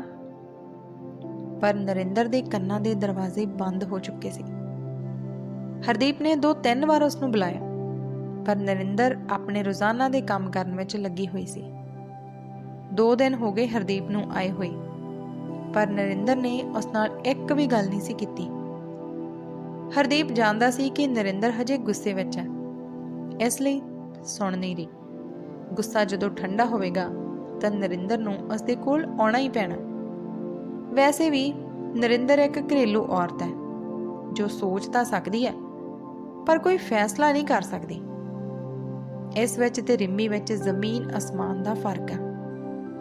2 ਦਿਨ ਤੋਂ ਬਾਅਦ ਹਰਦੀਪ ਤਾਂ ਚਲਾ ਗਿਆ, ਪਰ ਦਫ਼ਤਰ ਵਿੱਚ ਪਹੁੰਚ ਕੇ ਅੱਜ ਉਸ ਨੂੰ ਉੱਥੋਂ ਦਾ ਮਾਹੌਲ ਵਿਗੜਿਆ ਹੋਇਆ ਦਿਖਾਈ ਦੇ ਰਿਹਾ ਸੀ। ਸਭ ਨੂੰ ਬੜੀਆਂ ਟੇਢੀਆਂ ਨਜ਼ਰਾਂ ਨਾਲ ਦੇਖ ਰਹੇ ਸਨ। ਹਰਦੀਪ ਵੀ ਸਭ ਦੀਆਂ ਨਜ਼ਰਾਂ ਨੂੰ ਘੂਰਨ ਲੱਗਾ, ਪਰ ਇਹਨਾਂ ਸਭ ਤੋਂ ਉੱਪਰ ਉਸ ਦਾ ਧਿਆਨ ਰਿੰਮੀ ਦੇ ਕੰਮ ਕਰਨ ਵਾਲੇ ਥਾਂ ਤੇ ਸੀ, ਜੋ ਰੋਜ਼ ਦੀ ਤਰ੍ਹਾਂ ਅੱਜ ਵੀ ਉੱਥੇ ਹੀ ਸੀ। ਪਰ ਅੱਜ ਕੁਝ ਅਲੱਗ ਤਾਂ ਸੀ। ਹਰਦੀਪ ਨੇ ਰਿੰਮੀ ਵੱਲ ਜਾਣ ਦਾ ਸੋਚਿਆ। ਇੱਕ ਚੰਗਾ ਮੌਕਾ ਦੇਖ ਕੇ ਉਹ ਚਲਾ ਗਿਆ। ਹਰਦੀਪ ਆਪਣੇ ਪਤੀ ਹੋਣ ਦਾ ਹੱਕ ਦਿਖਾਉਂਦੇ ਹੋਏ ਕਹਿਣ ਲੱਗਾ, ਰਿੰਮੀ, ਇਹ ਕੀ? ਤੂੰ ਅੱਜ ਸੰਧੂਰ ਨਹੀਂ ਲਗਾਇਆ? ਜਾਣਦੀ ਹੈ ਨਾ ਇਸ ਦਾ ਮਤਲਬ? ਰਿੰਮੀ ਵੀ ਪੂਰੇ ਗੁੱਸੇ ਵਿੱਚ ਜਵਾਬ ਦਿੰਦੀ ਹੋਈ ਕਹਿਣ ਲੱਗੀ, ਤੁਸੀਂ ਇੱਥੋਂ ਦਫਾ ਹੋ ਜਾਓ। ਹਰਦੀਪ ਬੜੀ ਬੇਸ਼ਰਮੀ ਨਾਲ ਕਹਿਣ ਲੱਗਾ, ਕਿਉਂ? ਮੈਂ ਆਪਣੀ ਪਤਨੀ ਨਾਲ ਗੱਲ ਕਰ ਰਿਹਾ। ਤੈਨੂੰ ਇਸ ਤਰ੍ਹਾਂ ਬੋਲਦਿਆਂ ਹੋਇਆਂ ਦਫ਼ਤਰ ਵਾਲੇ ਸਭ ਦੇਖਣਗੇ ਤਾਂ ਕੀ ਸੋਚਣਗੇ? ਰਿੰਮੀ ਨੇ ਕਿਹਾ, ਕੀ ਸੋਚਣਗੇ? ਜਿਸ ਨੇ ਵੀ ਮੈਨੂੰ ਪੁੱਛਿਆ ਮੈਂ ਸਭ ਨੂੰ ਤੇਰੀ ਅਸਲੀਅਤ ਦੱਸ ਦਿੱਤੀ। ਤੂੰ ਇੱਕ ਧੋਖੇਬਾਜ਼ ਹੈ, ਇਹ ਸਭ ਨੂੰ ਪਤਾ ਲੱਗ ਚੁੱਕਿਆ। ਹੁਣ ਹਰਦੀਪ ਨੂੰ ਸਮਝ ਵਿੱਚ ਆਇਆ ਕਿ ਕਿਉਂ ਉਸ ਨੂੰ ਦਫ਼ਤਰ ਵਿੱਚ ਸਭ ਇਸ ਤਰ੍ਹਾਂ ਘੂਰ ਰਹੇ ਸਨ। ਫਿਰ ਹਰਦੀਪ ਉਸ ਨੂੰ ਕਹਿੰਦਾ ਕਿ ਕੁਝ ਸਮਾਂ ਤਾਂ ਦਿੰਦੀ ਨਾ ਮੈਨੂੰ, ਇੰਨੀ ਜਲਦੀ ਸਭ ਕੁਝ ਤੂੰ ਕਿਵੇਂ ਖਤਮ ਕਰ ਸਕਦੀ ਹੈ? ਤੇਰਾ ਪਤੀ ਹਜੇ ਜਿਉਂਦਾ ਤੇ ਤੂੰ ਇਹ ਸੰਦੂਰ ਮਿਟਾ ਦਿੱਤਾ। ਰਿੰਮੀ ਪੂਰੇ ਗੁੱਸੇ ਵਿੱਚ ਲਾਲ ਸੀ ਤੇ ਕਹਿਣ ਲੱਗੀ, ਹਰਦੀਪ, ਤੇਰੇ ਹੋਣ ਜਾਂ ਨਾ ਹੋਣ ਨਾਲ ਮੈਨੂੰ ਹੁਣ ਕੋਈ ਫਰਕ ਨਹੀਂ ਪੈਂਦਾ। ਮੈਂ ਅਣਜਾਣਪੁਣੇ ਵਿੱਚ ਹੀ ਇੱਕ ਔਰਤ ਦੇ ਸੰਦੂਰ ਤੇ ਉਸਦੇ ਭਰੋਸੇ ਨੂੰ ਖੋਹ ਲਿਆ ਹੈ। ਮੇਰੇ ਦਿਲ ਵਿੱਚ ਹੁਣ ਤੇਰੇ ਲਈ ਕੁਝ ਵੀ ਨਹੀਂ ਹੈ, ਨਫ਼ਰਤ ਤੋਂ ਬਿਨਾਂ। ਤੂੰ ਮੇਰੇ ਲਈ ਮਰ ਗਿਆ। ਰਿੰਮੀ ਦੇ ਇੰਨਾ ਕਹਿਣ ਦੀ ਦੇਰ ਹੀ ਸੀ ਕਿ ਹਰਦੀਪ ਨੇ ਉਸ ਨੂੰ ਥੱਪੜ ਮਾਰ ਕੇ ਆਪਣੀ ਹੱਦ ਪਾਰ ਕਰ ਦਿੱਤੀ। ਥੱਪੜ ਦੀ ਗੂੰਜ ਨਾਲ ਦਫ਼ਤਰ ਦੇ ਸਟਾਫ ਮੈਂਬਰ ਉੱਥੇ ਆ ਗਏ। ਸਭ ਰਿੰਮੀ ਨੂੰ ਸੰਭਾਲ ਰਹੇ ਸੀ। ਇੰਨੇ ਵਿੱਚ ਹੀ ਰਿੰਮੀ ਨੇ ਵੀ ਉਸਦੇ ਇੱਕ ਥੱਪੜ ਜੜ ਦਿੱਤਾ। ਸਭ ਦੇ ਸਾਹਮਣੇ ਇਹ ਵੀ ਕਹਿ ਦਿੱਤਾ ਕਿ ਉਹ ਉਸਦੇ ਧੋਖਾਧੜੀ ਦਾ ਕੇਸ ਵੀ ਕਰ ਦੇਵੇਗੀ। ਹਰਦੀਪ ਇਹ ਸਭ ਦੇਖ ਕੇ ਉੱਥੋਂ ਤੇਜ਼ ਕਦਮਾਂ ਨਾਲ ਬਾਹਰ ਨਿਕਲ ਗਿਆ। ਇਧਰ ਪਾਪਾ ਦੇ ਜਾਂਦਿਆਂ ਹੀ ਰਾਤ ਨੂੰ ਜਦੋਂ ਸਭ ਸੌਣ ਲਈ ਚਲੇ ਗਏ ਤਾਂ ਹਰਮਨ ਬੜੀ ਬੇਚੈਨੀ ਨਾਲ ਨਰਿੰਦਰ ਦੇ ਕੋਲ ਜਾਂਦਾ ਹੈ। ਨਰਿੰਦਰ ਵੀ ਆਪਣੇ ਕਮਰੇ ਦੀ ਲਾਈਟ ਨੂੰ ਬੰਦ ਕਰਕੇ ਤੇ ਅੱਖਾਂ ਬੰਦ ਕਰ ਸੌਣ ਦੀ ਕੋਸ਼ਿਸ਼ ਕਰਦੀ ਹੈ, ਪਰ ਹਰਮਨ ਜਾਣਦਾ ਹੈ ਕਿ ਉਸ ਦੀ ਮਾਂ ਦੀਆਂ ਅੱਖਾਂ ਤਾਂ ਬੰਦ ਹਨ ਪਰ ਉਹਨਾਂ ਵਿੱਚ ਨੀਂਦ ਦੀ ਕੋਈ ਗੁੰਜਾਇਸ਼ ਨਹੀਂ ਹੈ। ਹਰਮਨ ਮਾਂ ਨੂੰ ਆਵਾਜ਼ ਦਿੰਦਾ ਹੈ।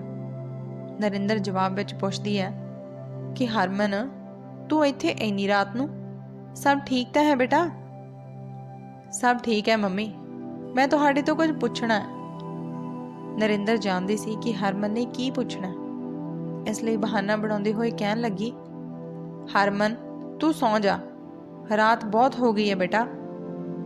ਪਰ ਹਰਮਨ ਨੂੰ ਚੈਨ ਕਿੱਥੇ ਸੀ। ਮੰਮੀ, ਮੈਂ ਜਾਣਦਾ, ਨਾ ਤੁਸੀਂ ਸੌਂ ਸਕਦੇ ਹੋ ਤੇ ਨਾ ਮੈਂ। ਉਸ ਤੋਂ ਚੰਗਾ ਕਿ ਗੱਲ ਕਰ ਲੈਂਦੇ ਹਾਂ। ਮੰਮੀ ਦੇਖੋ, ਸਾਨੂੰ ਜਦੋਂ ਵੀ ਕੋਈ ਸਵਾਲ ਪਰੇਸ਼ਾਨ ਕਰਦਾ ਤਾਂ ਅਸੀਂ ਵੀ ਤਾਂ ਤੁਹਾਡੇ ਕੋਲ ਹੀ ਆਉਂਦੇ ਹਾਂ, ਫਿਰ ਉਸ ਸਮੱਸਿਆ ਦਾ ਹੱਲ ਲੱਭ ਲੈਂਦੇ ਹਾਂ। ਮੈਂ ਜਾਣਦਾ ਤੁਸੀਂ ਵੀ ਕਿਸੇ ਗੱਲ ਤੋਂ ਪਰੇਸ਼ਾਨ ਹੋ ਤਾਂ ਮੈਨੂੰ ਦੱਸੋ। ਹਰਮਨ ਦੇ ਇੰਨਾ ਕਹਿੰਦਿਆਂ ਹੀ ਨਰਿੰਦਰ ਖੁਦ ਨੂੰ ਹੁਣ ਸੰਭਾਲ ਨਾ ਸਕੀ। ਅੱਖਾਂ ਵਿੱਚੋਂ ਪਾਣੀ ਝਰਨੇ ਵਾਂਗ ਵਹਿਣ ਲੱਗਾ। ਬੁੱਲ ਕੰਬਣ ਲੱਗੇ ਪਰ ਜ਼ੁਬਾਨ ਸਾਥ ਨਹੀਂ ਸੀ ਦੇ ਰਹੀ। ਕਹਿਣਾ ਤਾਂ ਉਹ ਬਹੁਤ ਕੁਝ ਚਾਹੁੰਦੀ ਸੀ। ਆਪਣੇ ਹੱਥਾਂ ਨਾਲ ਇੱਕ ਵਾਰ ਹੰਝੂ ਪੂੰਝੇ ਤੇ ਜ਼ੁਬਾਨ ਬਸ ਤੇਰੇ ਪਾਪਾ ਤੇ ਆ ਕੇ ਹੀ ਅਟਕ ਜਾਂਦੀ। ਹਰਮਨ ਨੇ ਉਤਸੁਕਤਾ ਨਾਲ ਪੁੱਛਿਆ, ਹਾਂ ਮੰਮੀ ਦੱਸੋ, ਪਾਪਾ ਕੀ? ਇਹ ਕਹਿੰਦੇ ਹੋਏ ਹਰਮਨ ਦੀਆਂ ਅੱਖਾਂ ਬਸ ਆਪਣੀ ਮਾਂ ਦੇ ਬੁੱਲਾਂ ਤੇ ਹੀ ਟਿਕੀਆਂ ਹੋਈਆਂ ਸਨ ਤੇ ਉਹ ਆਪਣੀ ਮਾਂ ਨੂੰ ਰੋਂਦਿਆਂ ਹੋਇਆਂ ਦੇਖੀ ਜਾ ਰਿਹਾ ਸੀ। ਹਰਮਨ ਇਹਨਾਂ ਤਾਂ ਸਮਝ ਹੀ ਗਿਆ ਸੀ ਕਿ ਗੱਲ ਬਹੁਤ ਵੱਡੀ ਹੈ ਤੇ ਪਾਪਾ ਦੇ ਨਾਲ ਜੁੜੀ ਹੋਈ ਹੈ। ਹੁਣ ਉਸ ਦੇ ਮਨ ਵਿੱਚ ਵੀ ਆਪਣੇ ਪਾਪਾ ਦੇ ਲਈ ਕਈ ਸਵਾਲ ਘੁੰਮਣ ਲੱਗੇ ਕਿ ਪਾਪਾ ਨੇ ਆਖਰ ਕੀਤਾ ਕੀ ਆ ਜਿਸ ਨਾਲ ਮਾਂ ਦੀ ਅਜਿਹੀ ਹਾਲਤ ਹੋ ਗਈ। ਕੁਝ ਦੇਰ ਵਿੱਚ ਹਰਮਨ ਨੂੰ ਫੜ ਕੇ ਨਰਿੰਦਰ ਕਹਿਣ ਲੱਗੀ, ਹਰਮਨ, ਤੇਰੇ ਪਾਪਾ ਨੇ ਸਾਨੂੰ ਸਭ ਨੂੰ ਧੋਖਾ ਦਿੱਤਾ ਤੇ ਫਿਰ ਸਾਰੀ ਸੱਚਾਈ ਦੱਸ ਦਿੱਤੀ। ਅੱਜ ਸਭ ਕੁਝ ਸ਼ੀਸ਼ੇ ਦੀ ਤਰ੍ਹਾਂ ਸਾਫ਼ ਹਰਮਨ ਦੇ ਸਾਹਮਣੇ ਸੀ। ਜੋ ਵੀ ਨਰਿੰਦਰ ਨੇ ਦੇਖਿਆ, ਹਰਮਨ ਨੂੰ ਤਾਂ ਵਿਸ਼ਵਾਸ ਹੀ ਨਹੀਂ ਸੀ ਹੋ ਰਿਹਾ ਕਿ ਉਸਦੇ ਪਾਪਾ ਵੀ ਅਜਿਹਾ ਕਰ ਸਕਦੇ ਹਨ। ਨਰਿੰਦਰ ਉਸ ਨੂੰ ਦੱਸਦਿਆਂ ਹੋਇਆਂ ਸਿਸਕੀਆਂ ਲੈ ਰਹੀ ਸੀ ਪਰ ਹਰਮਨ ਕੁਝ ਦੇਰ ਤੱਕ ਬਿਲਕੁਲ ਸ਼ਾਂਤ ਰਿਹਾ। ਅਚਾਨਕ ਹੀ ਇੱਕ ਪ੍ਰਸ਼ਨ ਆਪਣੀ ਮਾਂ ਦੇ ਸਾਹਮਣੇ ਰੱਖਦਾ ਹੋਇਆ ਕਹਿੰਦਾ ਕਿ ਮੰਮੀ, ਤੁਸੀਂ ਕੀ ਕਰਨਾ ਚਾਹੁੰਦੇ ਹੋ ਉਹ ਦੱਸੋ। ਇਹ ਪ੍ਰਸ਼ਨ ਸੁਣ ਕੇ ਨਰਿੰਦਰ ਹਰਮਨ ਵੱਲ ਦੇਖਣ ਲੱਗੀ। ਮੈਂ ਸਮਝੀ ਨਹੀਂ। ਤਾਂ ਹਰਮਨ ਕਹਿੰਦਾ ਕਿ ਮੰਮੀ, ਤੁਸੀਂ ਕੀ ਚਾਹੁੰਦੇ ਹੋ? ਇਸੇ ਤਰ੍ਹਾਂ ਰੋ ਧੋ ਕੇ ਬਿਨਾਂ ਗੱਲ ਕੀਤੇ ਦਿਨ ਕੱਟੀਆਂ ਕਰਨਾ ਚਾਹੁੰਦੇ ਹੋ ਕਿ ਕੀ ਕੁਝ ਹੋਰ ਸੋਚਿਆ? ਹਰਮਨ ਦੇ ਪ੍ਰਸ਼ਨ ਨੂੰ ਨਰਿੰਦਰ ਵੀ ਨਹੀਂ ਸੀ ਸਮਝ ਸਕੀ ਕਿ ਆਖਰ ਸੱਚੀ ਉਹ ਕੀ ਚਾਹੁੰਦੀ ਹੈ। ਪਰ ਅੱਜ ਹਰਮਨ ਦੀਆਂ ਗੱਲਾਂ ਸੁਣ ਆਪਣੀ ਗੱਲ ਰੱਖਦਿਆਂ ਹੋਇਆਂ ਨਰਿੰਦਰ ਨੇ ਕਿਹਾ, ਹਰਮਨ, ਮੈਂ ਹੁਣ ਤੇਰੇ ਪਾਪਾ ਦੇ ਨਾਲ ਨਹੀਂ ਰਹਿਣਾ ਚਾਹੁੰਦੀ, ਪਰ ਤੇਰੇ ਦਾਦਾ ਜੀ ਤੇ ਦਾਦੀ ਜੀ ਨਾਲ ਵੀ ਇੱਕ ਡੂੰਘਾ ਰਿਸ਼ਤਾ ਹੈ ਮੇਰਾ। ਉਹਨਾਂ ਨੂੰ ਸੱਚ ਕਿਵੇਂ ਦੱਸਾਂ? ਉਹਨਾਂ ਨੂੰ ਛੱਡ ਕੇ ਜਾਣਾ ਵੀ ਤਾਂ ਸੌਖਾ ਨਹੀਂ ਹੈ। ਇਹਨਾਂ ਦੋਨਾਂ ਦੀਆਂ ਗੱਲਾਂ ਕੋਈ ਸੀ ਜੋ ਸੁਣ ਰਿਹਾ ਸੀ। ਆਪਣੇ ਪੁੱਤਰ ਦੀ ਧੋਖੇਬਾਜ਼ੀ ਤੇ ਨੂੰਹ ਦਾ ਉਹਨਾਂ ਪ੍ਰਤੀ ਪਿਆਰ ਤੇ ਵਿਸ਼ਵਾਸ ਸਭ ਉਹਨਾਂ ਦੀਆਂ ਅੱਖਾਂ ਦੇ ਅੱਜ ਸਾਹਮਣੇ ਸੀ। ਨਰਿੰਦਰ ਰੋਂਦਿਆਂ ਹੋਇਆਂ ਕਹਿੰਦੀ ਹੈ ਕਿ ਹਰਮਨ, ਮੈਨੂੰ ਤਾਂ ਕੁਝ ਵੀ ਨਹੀਂ ਆਉਂਦਾ ਜਿਸ ਨਾਲ ਮੈਂ ਤੁਹਾਡੇ ਸਭ ਦੀ ਜ਼ਿੰਮੇਵਾਰੀ ਚੱਕ ਸਕਾਂ। ਮੈਂ ਕੀ ਕਰ ਸਕਦੀ ਹਾਂ, ਦੱਸ। ਹਰਮਨ ਦੇ ਕੋਲ ਵੀ ਇਸ ਦਾ ਕੋਈ ਜਵਾਬ ਨਹੀਂ ਸੀ। ਕੋਈ ਗੱਲ ਕੁਝ ਫੈਸਲਿਆਂ ਦੇ ਨਾਲ ਅਧੂਰੀ ਰਹਿ ਗਈ ਦੋਨਾਂ ਦੇ ਵਿਚਕਾਰ। ਰੋਜ਼ ਵਾਂਗ ਨਰਿੰਦਰ ਸਵੇਰੇ ਆਪਣੇ ਕੰਮਾਂ ਵਿੱਚ ਲੱਗੀ ਹੋਈ ਸੀ। ਹੁਣ ਨੀਂਦ ਤਾਂ ਹਰਮਨ ਦੀ ਵੀ ਗਾਇਬ ਹੋ ਚੁੱਕੀ ਸੀ, ਕਿਉਂਕਿ ਉਹ ਆਪਣੀ ਮਾਂ ਦੇ ਆਤਮ ਵਿਸ਼ਵਾਸ ਤੇ ਆਤਮ ਸਨਮਾਨ ਦੀ ਲੜਾਈ ਵਿੱਚ ਉਸ ਦਾ ਸਾਥ ਦੇਣਾ ਚਾਹੁੰਦਾ ਸੀ। ਪਰ ਉਸ ਦੀ ਉਮਰ ਹੀ ਇੰਨੀ ਛੋਟੀ ਸੀ ਕਿ ਉਹ ਕੁਝ ਕਰ ਨਹੀਂ ਸੀ ਸਕਦਾ। ਰਿੰਮੀ ਦੇ ਰਵੱਈਏ ਨੂੰ ਦੇਖ ਨਰਿੰਦਰ ਦਾ ਭਰੋਸਾ ਜਿੱਤਣ ਦੀ ਕੋਸ਼ਿਸ਼ ਕਰਨ ਲਈ ਫਿਰ ਹਰਦੀਪ ਨੇ ਘਰ ਆਉਣ ਦਾ ਸੋਚਿਆ। ਰਿੰਮੀ ਨੇ ਇੱਕ ਝਟਕੇ ਵਿੱਚ ਹੀ ਆਪਣੀ ਜ਼ਿੰਦਗੀ ਤੋਂ ਉਸ ਦਾ ਵਜੂਦ ਖਤਮ ਕਰ ਦਿੱਤਾ। ਉਸ ਨੂੰ ਨਰਿੰਦਰ ਤੇ ਪੂਰਾ ਭਰੋਸਾ ਸੀ ਕਿ ਉਹ ਰਿੰਮੀ ਵਾਂਗ ਨਹੀਂ ਸੀ। ਬਹੁਤ ਸੋਚ ਵਿਚਾਰ ਕੇ ਫੈਸਲਾ ਲੈਂਦੀ ਹੈ। ਮੇਰੇ ਕੋਲ ਆਉਣ ਤੋਂ ਬਿਨਾਂ ਉਸ ਦੇ ਕੋਲ ਹੋਰ ਕੋਈ ਰਸਤਾ ਨਹੀਂ ਹੈ। ਜਦੋਂ ਘਰ ਪਹੁੰਚਿਆ ਤਾਂ ਉਸ ਦੀ ਮਾਂ ਨੇ ਤਾਂ ਉਸ ਦੀ ਥਕਾਵਟ ਦੇਖ ਆਪਣੇ ਪੱਲੇ ਨਾਲ ਉਸ ਦਾ ਪਸੀਨਾ ਪੂੰਝਣ ਲੱਗੀ। ਪਰ ਉਸ ਦੇ ਪਾਪਾ ਨੂੰ ਹਰਦੀਪ ਦਾ ਆਉਣਾ ਪਸੰਦ ਨਹੀਂ ਆਇਆ, ਕਿਉਂਕਿ ਰਾਤ ਨੂੰ ਉਸ ਦੇ ਪਾਪਾ ਨੇ ਹੀ ਆਪਣੀ ਨੂੰਹ ਤੇ ਪੋਤੇ ਦੀਆਂ ਗੱਲਾਂ ਸੁਣ ਲਈਆਂ ਸੀ। ਹਰਦੀਪ ਦੀ ਨਜ਼ਰ ਹੁਣ ਨਰਿੰਦਰ ਦੇ ਚਿਹਰੇ ਤੇ ਸੀ। ਉਸ ਦੇ ਮੱਥੇ ਤੇ ਸੰਦੂਰ ਹਜੇ ਵੀ ਸਜਿਆ ਹੋਇਆ ਸੀ। ਇਹ ਦੇਖ ਹਰਦੀਪ ਦੇ ਚਿਹਰੇ ਤੇ ਇੱਕ ਹੰਕਾਰ ਭਰੀ ਮੁਸਕਰਾਹਟ ਸਾਫ਼ ਦਿਖਾਈ ਦੇਣ ਲੱਗੀ। ਹਰਦੀਪ ਨੂੰ ਦੇਖ ਕੇ ਹਰਮਨ ਤੇ ਨਰਿੰਦਰ ਦੋਨੋਂ ਹੀ ਇੱਕ ਦੂਜੇ ਨੂੰ ਦੇਖ ਰਹੇ ਸੀ। ਉਸ ਦੇ ਮਨ ਦੇ ਭਾਵਾਂ ਨੂੰ ਦੇਖਦੇ ਹੋਏ ਉਸ ਦੇ ਸਹੁਰੇ ਨੇ ਹਰਦੀਪ ਨੂੰ ਪੁੱਛਿਆ ਕਿ ਅੱਜ ਅਚਾਨਕ ਫਿਰ ਇੱਥੇ ਆਉਣ ਦੀ ਵਜ੍ਹਾ। ਹਰਦੀਪ ਨੇ ਝੂਠ ਦਾ ਸਹਾਰਾ ਲੈਂਦੇ ਹੋਏ ਜਵਾਬ ਦਿੱਤਾ, ਬਹੁਤ ਦਿਨ ਹੋ ਗਏ ਸੀ ਆਪਣੇ ਪਰਿਵਾਰ ਤੋਂ ਦੂਰ ਰਹਿ ਰਿਹਾ, ਹੁਣ ਕੁਝ ਸਮਾਂ ਆਪਣੀ ਪਤਨੀ ਤੇ ਬੱਚਿਆਂ ਨੂੰ ਦੇਣਾ ਚਾਹੁੰਦਾ। ਪਰ ਉਸ ਦੇ ਪਿਤਾ ਜੀ ਨੇ ਗੁਸੈਲ ਨਜ਼ਰਾਂ ਨਾਲ ਨਰਿੰਦਰ ਦਾ ਸਾਥ ਦਿੰਦੇ ਹੋਏ ਕਿਹਾ, ਕਿੰਨੀ ਸਫਾਈ ਨਾਲ ਤੂੰ ਝੂਠ ਬੋਲ ਰਿਹਾ। ਮੇਰਾ ਪੁੱਤਰ ਇੰਨਾ ਨਲਾਇਕ ਨਿਕਲੇਗਾ ਇਹ ਤਾਂ ਮੈਂ ਕਦੇ ਸੋਚਿਆ ਵੀ ਨਹੀਂ ਸੀ। ਹਰਦੀਪ ਦੀ ਮਾਂ ਆਪਣੇ ਪਤੀ ਦੀਆਂ ਗੱਲਾਂ ਤੇ ਗੁੱਸੇ ਹੁੰਦਿਆਂ ਕਹਿਣ ਲੱਗੀ, ਕਿਉਂ ਮੇਰੇ ਪੁੱਤਰ ਨੂੰ ਨਲਾਇਕ ਕਹਿ ਰਹੇ ਹੋ? ਦਿਨ ਰਾਤ ਉਹ ਆਪਣਾ ਖੂਨ ਪਸੀਨਾ ਇੱਕ ਕਰਦਾ, 2 ਟਾਈਮ ਘਰ ਦੀ ਰੋਟੀ ਵੀ ਨਸੀਬ ਨਹੀਂ ਹੁੰਦੀ ਉਸਨੂੰ। ਹੁਣ ਜਦੋਂ ਉਹ ਸਾਡੇ ਸਭ ਨਾਲ ਰਹਿਣ ਆਇਆ ਤਾਂ ਤੁਸੀਂ ਇਸ ਤਰ੍ਹਾਂ ਕਿਉਂ ਵਿਹਾਰ ਕਰ ਰਹੇ ਹੋ? ਉਸ ਦੇ ਪਾਪਾ ਨੇ ਸਭ ਦੇ ਸਾਹਮਣੇ ਹਰਦੀਪ ਦੀ ਅਸਲੀਅਤ ਸਭ ਨੂੰ ਦੱਸ ਦਿੱਤੀ। ਹਰਮਨ ਤੇ ਨਰਿੰਦਰ ਨੂੰ ਸਮਝ ਨਹੀਂ ਆਇਆ ਕਿ ਉਹਨਾਂ ਨੂੰ ਕਿਵੇਂ ਪਤਾ ਲੱਗਾ। ਫਿਰ ਉਸਨੇ ਰਾਤ ਵਾਲੀ ਸਾਰੀ ਘਟਨਾ ਦੱਸੀ ਕਿ ਉਸਨੇ ਉਹਨਾਂ ਦੋਨਾਂ ਦੀਆਂ ਗੱਲਾਂ ਨੂੰ ਸੁਣ ਲਿਆ ਸੀ। ਹਰਦੀਪ ਵੀ ਘੱਟ ਨਹੀਂ ਸੀ। ਅੱਜ ਉਸਨੇ ਫਿਰ ਘਟੀਆਪਨ ਦਾ ਸਬੂਤ ਦਿੰਦੇ ਹੋਏ ਸਭ ਦੇ ਸਾਹਮਣੇ ਹੀ ਆਪਣੇ ਪਾਪਾ ਨੂੰ ਕਿਹਾ ਕਿ ਪਾਪਾ, ਤੁਸੀਂ ਇਸ ਗਵਾਰ ਔਰਤ ਦਾ ਪੱਖ ਲੈ ਰਹੇ ਹੋ। ਇਸ ਨੂੰ ਤਾਂ ਘਰ ਵਿੱਚ ਬੈਠ ਕੇ ਮਗਰਮੱਛ ਦੇ ਹੰਝੂ ਵਹਾਉਣੇ ਹੀ ਆਉਂਦੇ ਆ। ਤੁਸੀਂ ਵੀ ਸ਼ਾਇਦ ਭੁੱਲ ਰਹੇ ਹੋ ਕਿ ਤੁਹਾਡਾ ਸਕਾ ਮੈਂ ਆ, ਇਹ ਨਹੀਂ। ਤਾਂ ਹਰਦੀਪ ਦੇ ਪਾਪਾ ਨੇ ਕਿਹਾ, ਇਹੀ ਤਾਂ ਮੇਰੀ ਬਦਕਿਸਮਤੀ ਆ ਕਿ ਤੂੰ ਮੇਰਾ ਸਕਾ। ਸ਼ਾਇਦ ਇਸੇ ਲਈ ਹੁਣ ਤੱਕ ਇੱਥੇ ਖੜਾ। ਕੋਈ ਹੋਰ ਹੁੰਦਾ ਤਾਂ ਧੱਕੇ ਮਾਰ ਕੇ ਬਾਹਰ ਕੱਢ ਦਿੰਦਾ। ਹਰਦੀਪ ਨੇ ਗੁੱਸਾ ਵਿਖਾਉਂਦਿਆਂ ਕਿਹਾ ਕਿ ਤੁਹਾਨੂੰ ਹੁਣ ਇਹ ਪਿਆਰੀ ਹੋ ਗਈ। ਉਸਦੇ ਪਾਪਾ ਨੇ ਜਵਾਬ ਦਿੱਤਾ ਕਿ ਪਿਆਰੀ ਤਾਂ ਉਹ ਸ਼ੁਰੂ ਤੋਂ ਹੀ ਸੀ, ਇਸੇ ਲਈ ਤਾਂ ਉਸਨੂੰ ਇਸ ਘਰ ਦੀ ਨੂੰਹ ਬਣਾਇਆ ਸੀ। ਤਾਂ ਹਰਦੀਪ ਨੇ ਪੂਰੇ ਹੰਕਾਰ ਨਾਲ ਫਿਰ ਜਵਾਬ ਦਿੱਤਾ, ਪਰ ਖਰਚਾ ਤਾਂ ਮੈਂ ਹੀ ਚੱਕਿਆ ਨਾ ਇਸ ਪਰਿਵਾਰ ਦਾ। ਫਿਰ ਉਸਦੇ ਪਾਪਾ ਨੇ ਕਿਹਾ ਕਿ ਸੋਚ ਸਮਝ ਕੇ ਗੱਲ ਕਰਿਆ ਕਰ, ਮੈਨੂੰ ਹਜੇ ਵੀ ਪੈਨਸ਼ਨ ਮਿਲਦੀ ਆ। ਤੂੰ ਜੋ ਭੇਜਦਾ ਹੈ ਜਰਾ ਨਰਿੰਦਰ ਤੋਂ ਪੁੱਛ ਕਿ ਉਹਨੇ ਪੈਸਿਆਂ ਨਾਲ ਸਭ ਚੰਗੀ ਤਰ੍ਹਾਂ ਹੋ ਜਾਂਦਾ। ਕਿੰਨੀ ਬਚਤ ਨਾਲ ਉਹ ਇਸ ਘਰ ਦਾ ਖਰਚਾ ਚਲਾਉਂਦੀ ਹੈ। ਹਰਦੀਪ ਆਪਣੀ ਮਾਂ ਵੱਲ ਦੇਖਦੇ ਹੋਏ ਕਹਿਣ ਲੱਗਾ, ਮੰਮੀ ਦੇਖ ਰਹੇ ਹੋ ਨਾ ਪਾਪਾ ਕਿਵੇਂ ਗੱਲ ਕਰ ਰਹੇ ਆ, ਇਸ ਔਰਤ ਦੀ ਤਰਫਦਾਰੀ ਕਰ ਰਹੇ ਆ। ਹਰਦੀਪ ਦੀਆਂ ਗੱਲਾਂ ਸੁਣ ਨਰਿੰਦਰ ਨੇ ਹਰਮਨ ਨੂੰ ਤੇ ਸੀਰਤ ਨੂੰ ਬਾਹਰ ਜਾਣ ਲਈ ਕਿਹਾ। ਹਰਮਨ ਦੇ ਗਰਮ ਖੂਨ ਨੂੰ ਨਰਿੰਦਰ ਪਹਿਚਾਨਦੀ ਸੀ। ਆਪਣੀ ਮਾਂ ਦੇ ਬਾਰੇ ਅਪਸ਼ਬਦ ਸੁਣ ਉਸ ਦਾ ਖੂਨ ਖੌਲਣ ਲੱਗ ਜਾਣਾ ਸੀ। ਕਿਤੇ ਹਰਮਨ ਤੇ ਹਰਦੀਪ ਦੀ ਆਪਸ ਵਿੱਚ ਬਹਿਸ ਹੀ ਨਾ ਹੋ ਜਾਵੇ, ਇਸ ਲਈ ਉਸਨੂੰ ਬਾਹਰ ਜਾਣ ਨੂੰ ਕਿਹਾ ਸੀ। ਆਪਣੀ ਮਾਂ ਦੀ ਗੱਲ ਸੁਣ ਹਰਮਨ ਚਲਾ ਤਾਂ ਗਿਆ, ਪਰ ਉਸਦਾ ਖੂਨ ਸੱਚਮੁੱਚ ਹੀ ਖੌਲ ਰਿਹਾ ਸੀ। ਸੀਰਤ ਤਾਂ ਹਜੇ ਵੀ ਆਪਣੇ ਮੰਮੀ ਪਾਪਾ ਦੇ ਇਸ ਪਹਿਲੂ ਤੋਂ ਅਣਜਾਣ ਸੀ। ਕਈ ਪ੍ਰਸ਼ਨਾਂ ਦੇ ਨਾਲ ਉਹ ਹਰਮਨ ਨੂੰ ਪਰੇਸ਼ਾਨ ਕਰ ਰਹੀ ਸੀ। ਆਪਣੇ ਪੁੱਤਰ ਤੇ ਆਪਣੀ ਪਤਨੀ ਵੱਲ ਦੇਖਦੇ ਹੋਏ ਉਸਦੇ ਪਤੀ ਨੇ ਕਿਹਾ ਕਿ ਜਜ਼ਬਾਤੀ ਹੋ ਕੇ ਤੂੰ ਉਸ ਇਨਸਾਨ ਦੇ ਨਾਲ ਗਲਤ ਨਾ ਕਰ ਦੇਵੀਂ, ਜਿਸ ਨੇ ਇਸ ਪਰਿਵਾਰ ਨੂੰ ਆਪਣੀ ਮਿਹਨਤ ਨਾਲ ਜੋੜਿਆ। ਤੈਨੂੰ ਅੱਜ ਤੱਕ ਇੱਕ ਗਲਾਸ ਪਾਣੀ ਦੀ ਜ਼ਰੂਰਤ ਵੀ ਹੁੰਦੀ ਆ ਤਾਂ ਤੂੰ ਕਿਸ ਨੂੰ ਆਵਾਜ਼ ਦਿੰਨੀ ਆ? ਯਾਦ ਜ਼ਰੂਰ ਕਰ ਲਵੀਂ। ਅੱਖਾਂ ਤੋਂ ਫਰੇਬੀ ਪੁੱਤਰ ਦਾ ਪਰਦਾ ਹਟਾ। ਆਪਣੇ ਪਤੀ ਦੀਆਂ ਕਠੋਰ ਪਰ ਸੱਚੀਆਂ ਗੱਲਾਂ ਨੂੰ ਹਰਦੀਪ ਦੀ ਮਾਂ ਵੀ ਝੂਠਾ ਨਹੀਂ ਸੀ ਕਰ ਸਕੀ। ਨਰਿੰਦਰ ਦੇ ਪਸੀਨੇ ਦਾ ਇੱਕ ਇੱਕ ਕਤਰਾ ਇਸ ਪਰਿਵਾਰ ਵਿੱਚ ਵਹਿੰਦਾ ਰਿਹਾ। ਆਪਣੀ ਮਾਂ ਨੂੰ ਇਸ ਤਰ੍ਹਾਂ ਚੁੱਪ ਦੇਖ ਹਰਦੀਪ ਕਹਿਣ ਲੱਗਾ, ਮੰਮੀ ਤੁਸੀਂ ਚੁੱਪ ਕਿਉਂ ਹੋ? ਤੁਸੀਂ ਮੇਰੇ ਨਾਲ ਹੋ ਕਿ ਇਸ ਔਰਤ ਦੇ ਨਾਲ? ਉਦੋਂ ਹੀ ਹਰਦੀਪ ਦੀ ਮਾਂ ਨੇ ਹਰਦੀਪ ਦੀ ਗੱਲ ਤੇ ਥੱਪੜ ਮਾਰਦਿਆਂ ਹੋਇਆਂ ਕਿਹਾ, ਹਰਦੀਪ ਕੀ ਆ ਕਦੋਂ ਤੋਂ ਔਰਤ ਲਾਇਆ ਹੋਇਆ? ਨਰਿੰਦਰ ਨਾਮ ਹੈ ਉਸਦਾ, ਕੀ ਇਹ ਵੀ ਭੁੱਲ ਗਿਆ? ਤੇਰੇ ਬੱਚਿਆਂ ਦੀ ਮਾਂ ਏ ਉਹ। ਹਰਦੀਪ ਤੇਜ਼ੀ ਨਾਲ ਨਰਿੰਦਰ ਦਾ ਹੱਥ ਖਿੱਚਦੇ ਹੋਏ ਉਸ ਨੂੰ ਕਮਰੇ ਵਿੱਚ ਲੈ ਗਿਆ। ਅੱਜ ਮੰਮੀ ਨੇ ਤੇਰੀ ਵਜ੍ਹਾ ਨਾਲ ਮੇਰੇ ਥੱਪੜ ਮਾਰਿਆ। ਤੂੰ ਆਪਣੀ ਔਕਾਤ ਨਾ ਭੁੱਲ। ਮੇਰੇ ਟੁਕੜਿਆਂ ਤੇ ਪਲਦੀ ਆ ਤੂੰ।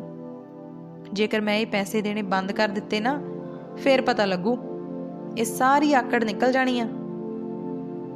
ਹਰਦੀਪ ਨੂੰ ਇਹ ਕਹਿੰਦਿਆਂ ਦੇਖ ਨਰਿੰਦਰ ਹਰਮਨ ਦੇ ਕਮਰੇ ਵਿੱਚ ਚਲੀ ਗਈ। ਹਰਮਨ ਨੇ ਆਪਣੇ ਪਾਪਾ ਦੀ ਗੱਲ ਨੂੰ ਸੁਣ ਲਿਆ ਸੀ। ਹੁਣ ਹਰਦੀਪ ਦੀਆਂ ਗੱਲਾਂ ਨਾਲ ਨਰਿੰਦਰ ਦੇ ਹੰਝੂ ਨਹੀਂ ਸਨ ਵਹਿ ਰਹੇ। ਅੱਜ ਆਪਣੇ ਆਤਮ ਸਨਮਾਨ ਦੀ ਸੱਟ ਤੋਂ ਉਭਰਨ ਦਾ ਸਮਾਂ ਸੀ। ਉਸ ਇਨਸਾਨ ਦੇ ਨਾਲ ਉਸ ਦਾ ਇੱਥੇ ਰਹਿਣਾ ਮੁਸ਼ਕਲ ਸੀ। ਹਰਮਨ ਨੇ ਵੀ ਮਾਂ ਨੂੰ ਕੁਝ ਨਹੀਂ ਕਿਹਾ। ਉਹ ਤੈਅ ਕਰ ਚੁੱਕਿਆ ਸੀ ਕਿ ਉਸ ਦੀ ਮੰਮੀ ਜੋ ਵੀ ਫੈਸਲਾ ਲਵੇਗੀ ਉਹ ਉਸ ਦਾ ਹੀ ਸਾਥ ਦੇਵੇਗਾ। ਆਪਣੀ ਮਾਂ ਦੇ ਆਤਮ ਵਿਸ਼ਵਾਸ ਨੂੰ ਟੁੱਟਣ ਨਹੀਂ ਦੇਵੇਗਾ ਤੇ ਨਾ ਹੀ ਪਾਪਾ ਦੇ ਸਾਹਮਣੇ ਹੱਥ ਅੱਡਣ ਨੂੰ ਕਹੇਗਾ। ਨਰਿੰਦਰ ਦੇ ਨਾਲ ਹੁਣ ਹਰਮਨ ਵੀ ਆਪਣੀ ਮਾਂ ਦੇ ਲਈ ਸੋਚ ਰਿਹਾ ਸੀ। ਰਾਤ ਨੂੰ ਆਪਣੇ ਸਹੁਰੇ ਦੇ ਕਮਰੇ ਵਿੱਚ ਜਾ ਕੇ ਆਪਣਾ ਫੈਸਲਾ ਸੁਣਾਉਂਦੀ ਹੋਈ ਨਰਿੰਦਰ ਕਹਿਣ ਲੱਗੀ, ਪਾਪਾ ਜੀ ਹੁਣ ਇਸ ਘਰ ਵਿੱਚ ਮੇਰੇ ਤੋਂ ਹੋਰ ਨਹੀਂ ਰਿਹਾ ਜਾਣਾ। ਮੈਂ ਬੱਚਿਆਂ ਦੇ ਨਾਲ ਜਾਣਾ ਚਾਹੁੰਦੀ ਹਾਂ। ਮੈਂ ਉਸ ਦੇ ਨਾਲ ਨਹੀਂ ਰਹਿਣਾ ਚਾਹੁੰਦੀ। ਇਹ ਸੁਣਦੇ ਹੀ ਉਸਦੀ ਸੱਸ ਨੇ ਕਿਹਾ, ਨਰਿੰਦਰ ਇਹ ਤੂੰ ਕੀ ਕਹਿ ਰਹੀ ਆ? ਛੋਟੀ ਜੀ ਗੱਲ ਦਾ ਬਤੰਗੜ ਨਾ ਬਣਾ। ਮਰਦ ਜਾਤ ਹੈ, ਉਹ ਬਾਹਰ ਰਹਿੰਦਾ, ਉਸ ਤੋਂ ਗਲਤੀ ਹੋ ਗਈ। ਭਟਕ ਗਿਆ। ਤੇ ਔਰਤਾਂ ਦਾ ਤਾਂ ਕੰਮ ਹੀ ਇਹੀ ਹੁੰਦਾ ਹੈ ਕਿ ਪਰਦੇ ਵਿੱਚ ਆਪਣੇ ਪਤੀ ਦੀ ਗਲਤੀ ਨੂੰ ਲੁਕੋ ਕੇ ਉਸ ਦੇ ਨਾਲ ਚੱਲਣਾ।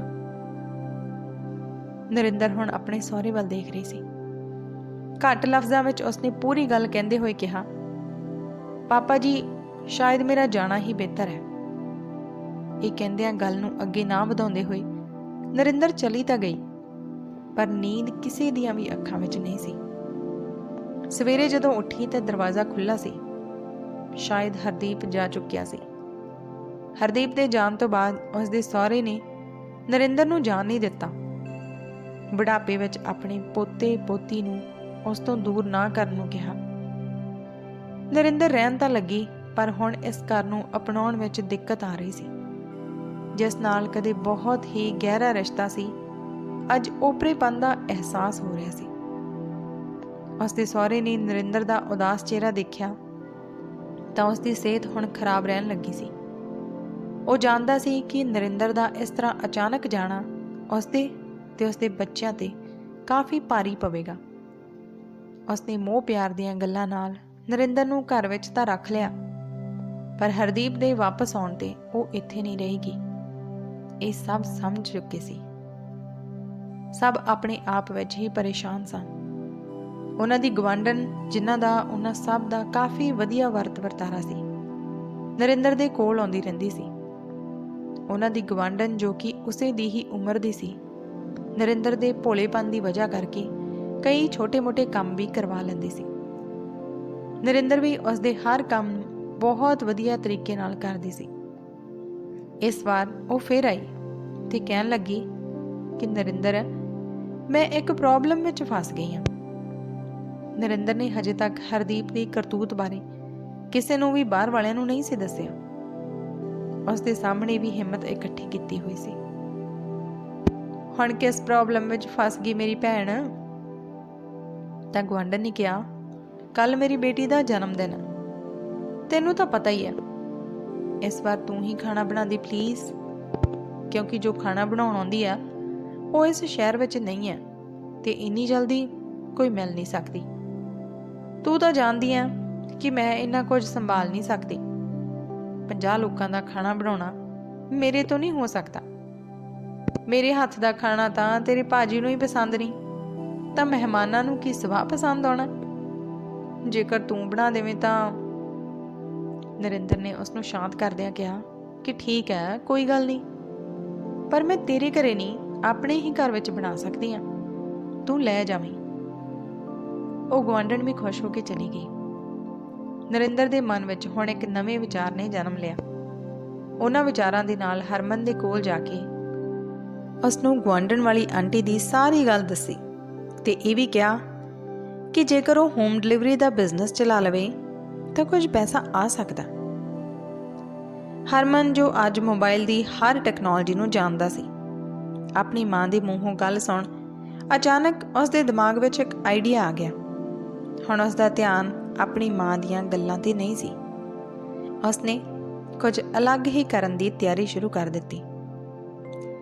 ਦੂਜੇ ਦਿਨ ਜਦੋਂ ਉਸਦੀ ਮੰਮੀ ਗੁਆਂਢਣ ਦੇ ਲਈ ਪਕਵਾਨ ਤਿਆਰ ਕਰ ਰਹੀ ਸੀ ਤਾਂ ਉਸਨੇ ਹਰ ਖਾਣੇ ਦੀ ਡਿਸ਼ ਦੀ ਆਪਣੇ ਮੋਬਾਈਲ ਤੇ ਵੀਡੀਓ ਬਣਾਉਣੀ ਸ਼ੁਰੂ ਕਰ ਦਿੱਤੀ।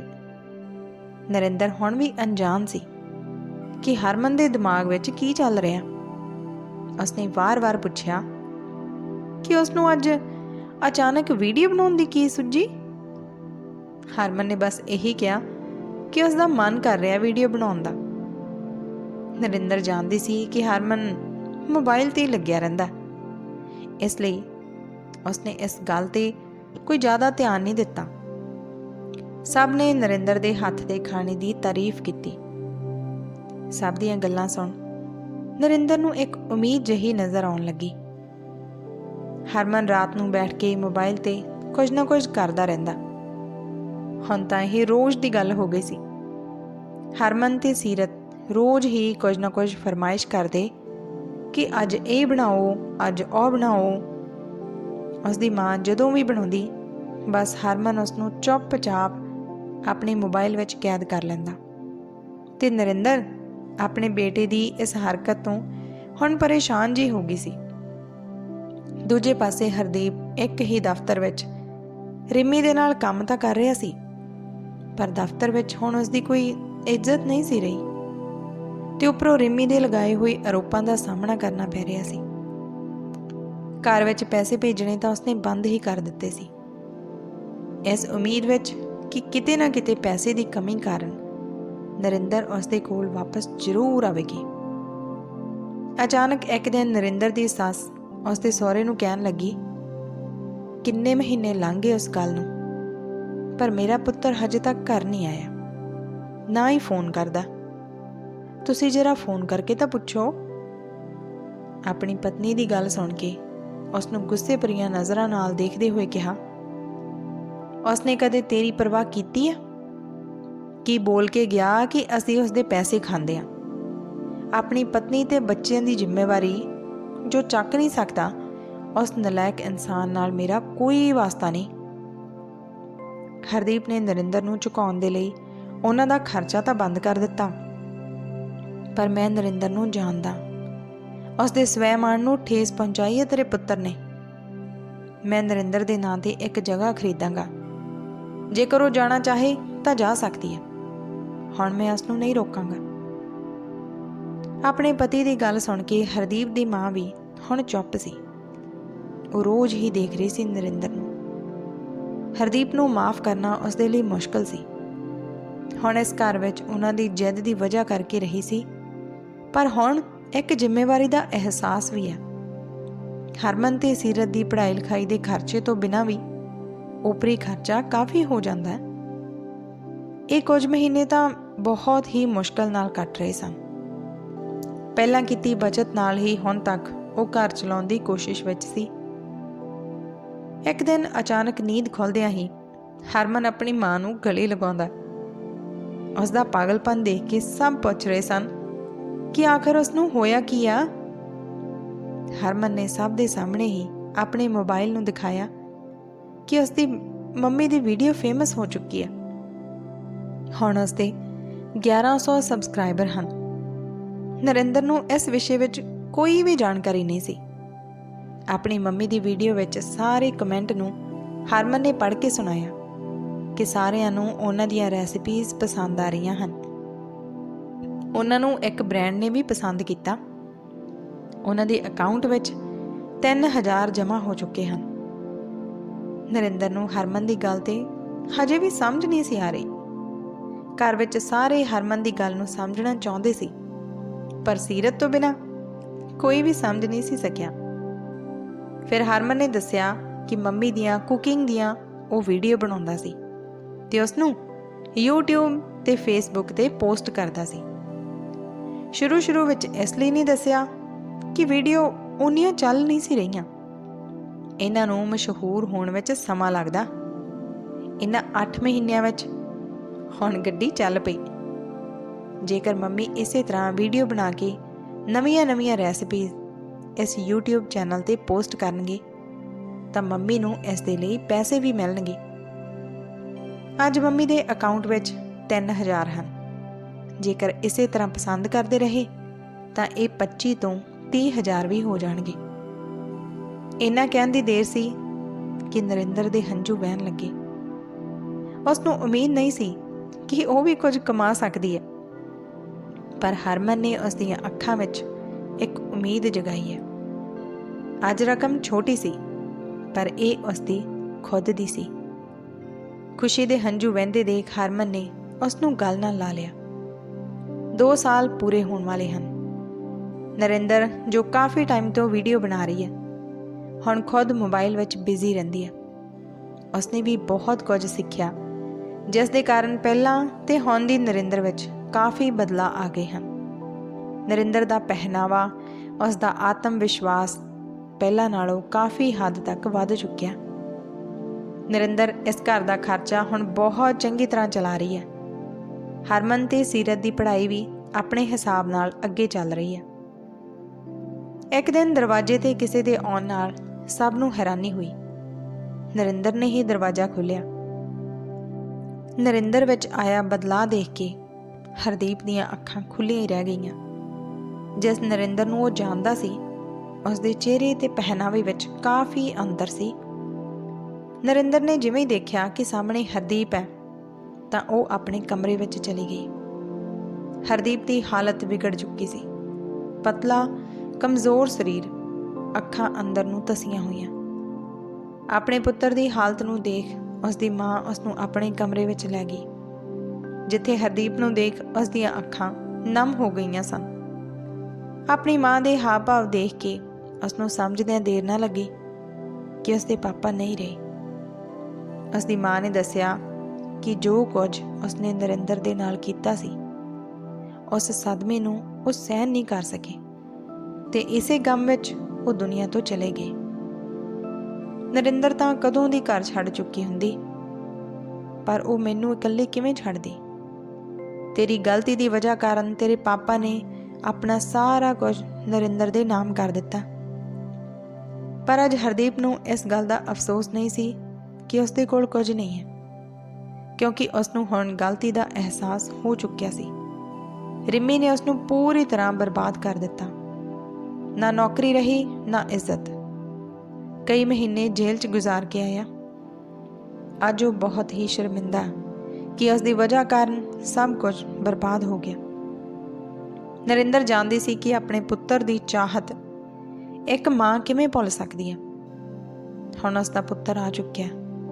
ਹੁਣ ਇਸ ਘਰ ਵਿੱਚ ਉਸ ਦੀ ਕੋਈ ਜ਼ਰੂਰਤ ਨਹੀਂ ਹੈ। ਸ਼ਾਮ ਨੂੰ ਹਰਮਨ ਤੇ ਸੀਰਤ ਦੇ ਆਉਣ ਤੋਂ ਬਾਅਦ ਨਰਿੰਦਰ ਨੇ ਉਸ ਘਰ ਨੂੰ ਛੱਡਣ ਦਾ ਫੈਸਲਾ ਲੈ ਲਿਆ। ਉਸ ਦੀ ਸੱਸ ਇਹ ਸੁਣ ਕੇ ਕਹਿਣ ਲੱਗੀ, ਮੈਨੂੰ ਪਤਾ ਕਿ ਤੂੰ ਹਰਦੀਪ ਨੂੰ ਮਾਫ਼ ਨਹੀਂ ਕਰ ਸਕਦੀ, ਹੁਣ मैं तेनू नहीं रोकांगी, पर अपने पापा का आशीर्वाद लैंदी जाई। नरिंदर समझ नहीं सी सकी कि उसकी सस की कहना चाहती है, पर उसने एक चाबी नरिंदर के हथ ते रख दी ते कहन लगी, तेरे पापा ने तेरे रहन लई जगह खरीदी सी। उन्हां दी आखिरी इच्छा सी कि हरदीप दे आउण तो बाद जेकर तू ये घर छड्डेंगी तां उस जगह ते रह सकदी है। नरिंदर ने नम अखां नाल अपने उस घर तो ते सस तो विदा लई।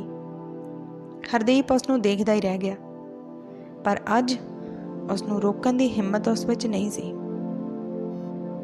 सो उम्मीद है कि तुहानूं भी नरिंदर द्वारा लिया गया यह फैसला पसंद आया होवेगा। अपने कीमती विचार कमेंट बॉक्स में जरूर लिख के दस्सिओ। चंगी लगी कहानी एक लाइक भी करके दस्सिओ, शेयर करियो वध तो वध, ते चैनल में भी जेकर पहली बार सुन रहे हो तो प्लीज़ सबसक्राइब जरूर करियो। इस तरह दियां होर दिल नूं छो जाण वालियां सिੱਖਿਆਦਾਇਕ ते परिवारक कहानियां तुहाडे तक पहुँचदियां रहणगीਆਂ। ਇਹ कहानी सुनने ਲਈ वक्त देने ਲਈ बहुत बहुत धन्यवाद। मिलते हाँ किसी नवीं कहानी दे नाल। शुक्रिया।